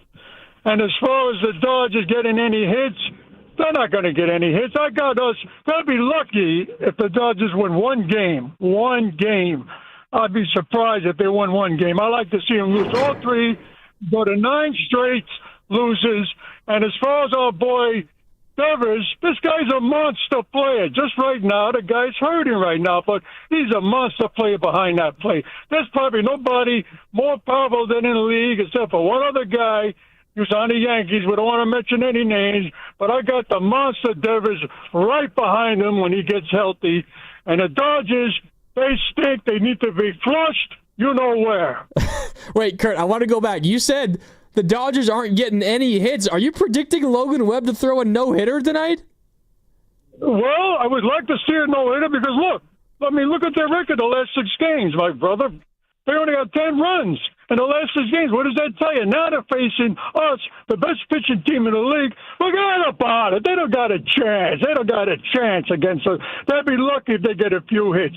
And I'd be surprised if they get one game. I'd really be surprised. Wouldn't it be nice if we get the brooms out and we sweep the stinking Dodgers? Kurt, I tell you what, I love your swagger. I think that the Giant fan base right now needs a little bit more of your swagger. Well, I don't know why they're not listening. They got to listen. The reason why? Yeah. The Dodgers is a primo team. They have an upcoming team, and I got them probably 5th best team in the league. They could be up to number 3, but we're not going to know anything until after, after the next couple of weeks. But I still think they got a hell of a team. And when they got Chapman back, a lot of things changing with the bats. I mean, that guy's, we all know he's a Golden Glove.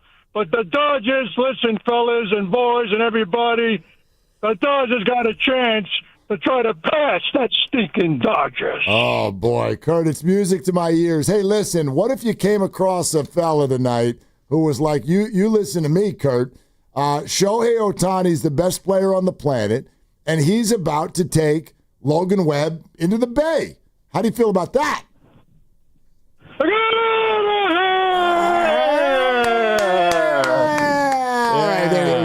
Kurt and Hayward Hills, everybody, with a Friday tradition. Oh, it makes you feel good, doesn't it? On Willard Dibs. Get you fired up. Yeah, if you're not fired up for Giants Dodgers, 1 after Hunter Pence and 2 after Kurt in the Hayward Hills. That is like we've had a good, like Hunter Pence to Trev's Chirps to Kurt and Hayward Hills. 3 characters. We're trying to get you ready, man. We're doing what we can to get you ready for this freaking game tonight. You know what I'm saying? Pretty good. One of the best things that Pence said was, asked him, I forget if it was you, or Dodgers Giants memories. Yeah. And he said, honestly, I have more memories that piss me off, that get me upset, than ones that make me happy, which is honestly my kind of guy. I feel the same way. But he said, the first one that comes to mind is 2021, when he wasn't even on the Giants. Right. And that makes him the most upset, which is just, dude, Hunter is... It's in Hunter's blood, He man. is a Giant for life, which is Hunter's amazing. Blood. He is this city's favorite adopted son. Like, no questions asked. No doubt. 100%. Yeah, I love that. And, gosh, we were all talking this stuff out earlier, and I think my favorite Dodger-Giant moment came up earlier today. I don't know if it was Guru who mentioned it. Maybe Evan mentioned it. I think it's the Brian Johnson home run. I think that's my favorite. Walk-off. Well, was that in the extra innings, 10th or 12th or something? I can't remember what inning it was. I do feel like it might have been the 10th or whatnot, but I had a little bit of a story that like in terms of the way the experience came to be. I knew like I had either a work meeting or a job interview. I think I was in college. What year, or maybe right out of college, what year was the Brian Johnson home run? Someone remind me when that was. But anyway, I remember exactly where I was. Going to talk to 97. 97. Okay, that is the year that I graduated from college. September 18th. Okay, so I had been out of college for 3 months, and I was talking to my then boss at the Paso Robles radio station in Central Coast, and I went in to talk to him, and I think, in fact, we were talking about sort of launching into some other things, because that year I then spent doing radio for Cal Poly Sports for the year after I graduated. So I go in to talk to him, but I'm listening to this Giants game. I'm listening in the car, but I had this meeting, and so I had to get out of the car when the thing was still tied. I want to say 1-1 or whatever it was. So we finished the meeting, and I remember racing back to the car because this is like, you know what I mean? We weren't all as dialed in back then. You didn't have everything buzzing in your pocket with every update. So I run back to the car with the thought of, like, I got to get this game back on. I turn the car on, and it's the next pitch. Wow, what timing. It's the very next pitch. A high drive deep into left field. And so that was the only pitch I heard, at least of those, like, last 3 innings of that baseball game. And I was bouncing in my car. Yeah, it was the 12th inning. 12th inning. There you go. It was 5-5 at the time. Okay, 5-5. Giants led 5-1. Dodgers scored 2 in the 6th, 2 in the 7th to tie, and then scoreless until Brian Johnson in the bottom of the 12th off of Mark Guthrie. Ooh, I wouldn't have gotten that trivia question. Do you know who was the winning pitcher? Obviously, it was extra, so it was a reliever. Good. I have no idea. It's a big name. If you just guess the biggest name in the bullpen, you'll get it. The biggest name in the bullpen? In 97. From 1997. I have no clue. Rod Beck. Oh, Rod Beck. Okay. Yeah. Shooter. Winning Beautiful. pitcher. Yeah, I like that. All right. Next week, All-Star Prize Blowout. We got incredible things to give away all week long. Every show, every day. Warriors prize packs, Giants prize packs, day pass to Outside Lands, 4-day passes to Aftershock, gift cards for Valkyrie's merch, and Laughing Monk Brewing. Listen at 7:30 in the morning, 12:30 in the afternoon, 4:30 in the afternoon. That's every day, every show, all week long, starting on Monday. All right, Dodgers are in town. Anybody want to weigh in on this? 888-957-9570. We'll take some calls next on our way out the door on Willard and Dibs.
All right, give us one more, Trevor. Give us one more. Okay, what do we got? I bet you think Big League Chew is a train. You bum! That's tremendous. The Dodgers, listen, fellas and boys and everybody, the Dodgers got a chance to try to pass that stinking Dodgers. Oh, boy. Listen, fellas and boys and everybody. Thank you, Dibs. Thank you, Mark. Now, back to Will and Dibby. on 95.7 The Game. Yeah, it's been a show today, hasn't it? Oh, It's been a show today. been fun. Yeah. You didn't even play the part where I completely came down Dibs' road while he wasn't here. Dan Dibley could win at nothing. Yeah. That's. By the way, the further we get from that and the more context it loses, the worse it sounds. Yeah, I'm going to give him a stray because he's not here. Dan Dibley could win at nothing. Yeah, that's like if you don't understand what we were talking about at the time, that makes it sound like I don't think he could win at life. Like it sounds worse. Yep. Yeah. So That's anyway, the point of it. That's going to come back to bite me in the you-know-what. Yep. Dan Dibley could win at nothing. Make sure you tell me where you put that, Luke, Yeah, so I can use it. I can see your wheels turning already. Man. Anyway. You know what I was doing during the commercial break? What were you doing? You were talking about your favorite, or at least one of your favorite Giants-Dodgers memories. Yeah. I have some. I mean, obviously, I haven't been around as long, so mine are more recent.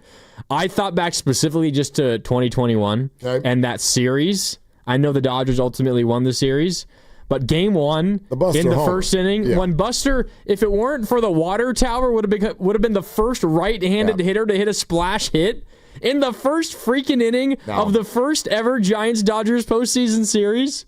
Are you kidding me? Can I tell you something funny about that hit? Yes. Buster Posey home run. First of all, what a way to start that series. Amazing. Second of all, and that was 2021. Yes. I'll tell you. So, and those of you who listen to the show a lot, and you know that lovely Christy and I are getting married next week, 2021 in the fall was, let's say there were some family things going on at the time. Okay.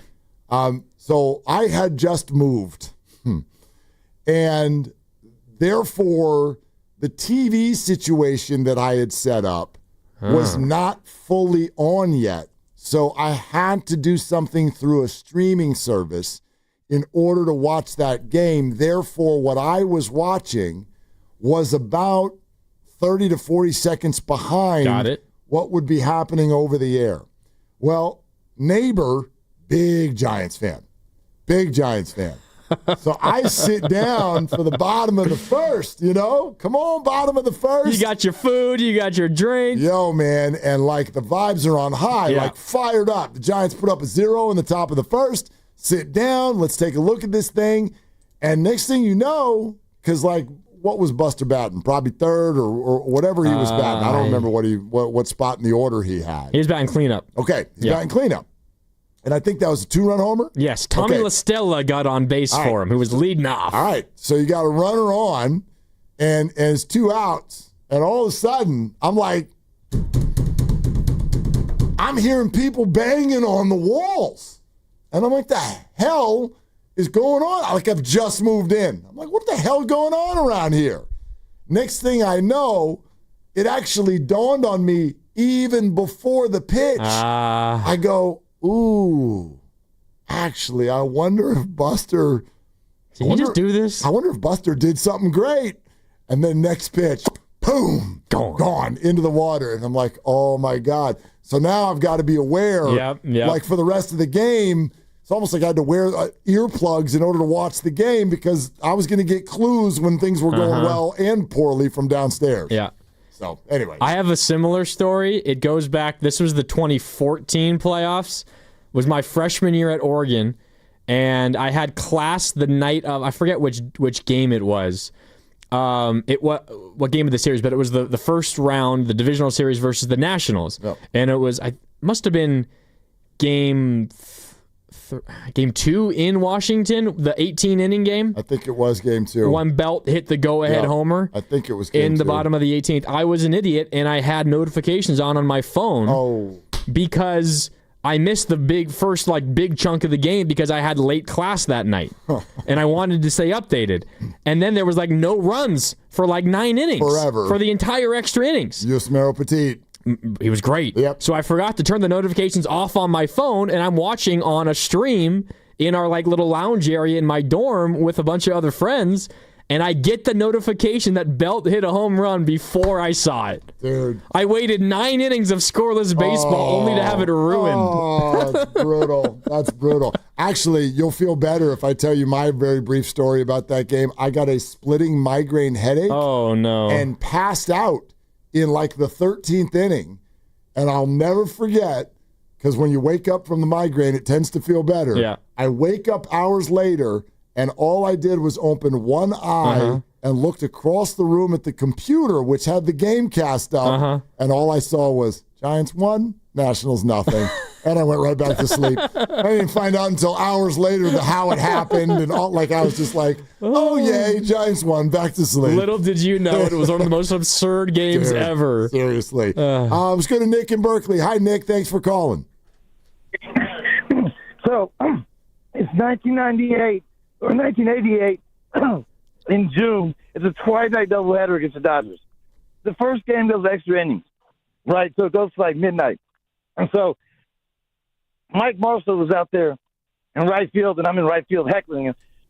And he's looking back at me, and I'm in his head, ripping him, and he's patting his glove, getting up pissed off, and I'm just all over him. He gets up to bat and Babe Ruths me, dude. He points to the right field stands. I was like, oh, my God, dude, are you kidding me? And my boy looks at me, he goes, you can never talk smack again if he hits a home run right here. He looks at the catcher. The catcher looks at him, pats his glove, nods his head. I'm like, no, he didn't. Because I'm thinking the pitcher's about to drill him for, pointing his bat. He plays one right down Broadway. Marshall hits a laser, man. It's slicing. It's going over the fence.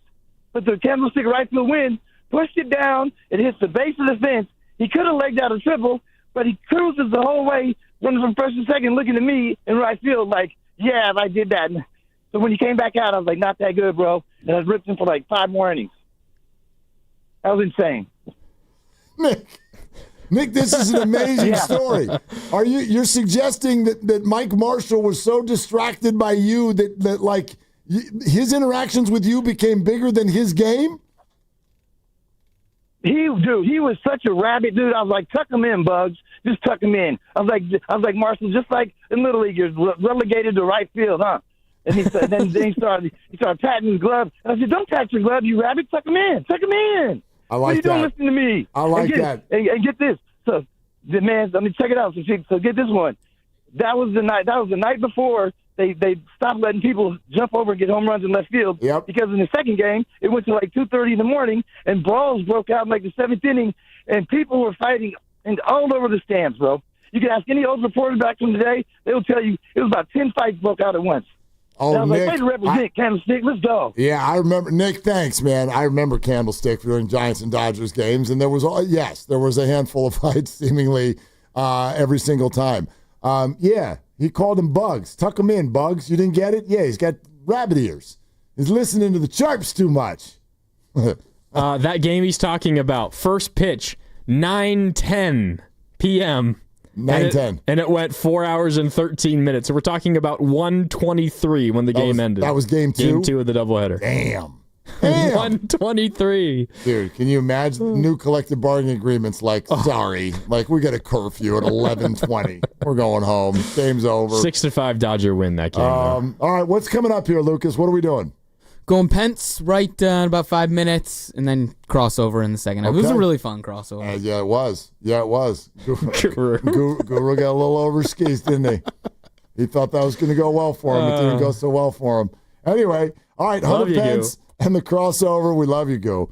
That's all brought to you by Fremont Bank. Here for you, here for good. Grandy, great stuff. Great stuff. That was fun. Week. Yeah. Talk to you on Monday. That's from right. Vegas. You'll be in Vegas. Dibs and I. Dibs will be limping to Vegas. Yep. I will be here in this building so that Dibs doesn't want to throw stuff at me. It's perfect. Well, he still might want to. He just can't. That's better said. Yeah. All right. Hey, everybody have an awesome, safe weekend. Let's go Giants. For Grandy, for Lucas, for Ken, I'm Mark. Shoot your shot. It's all you got. Dan Dibley could win at nothing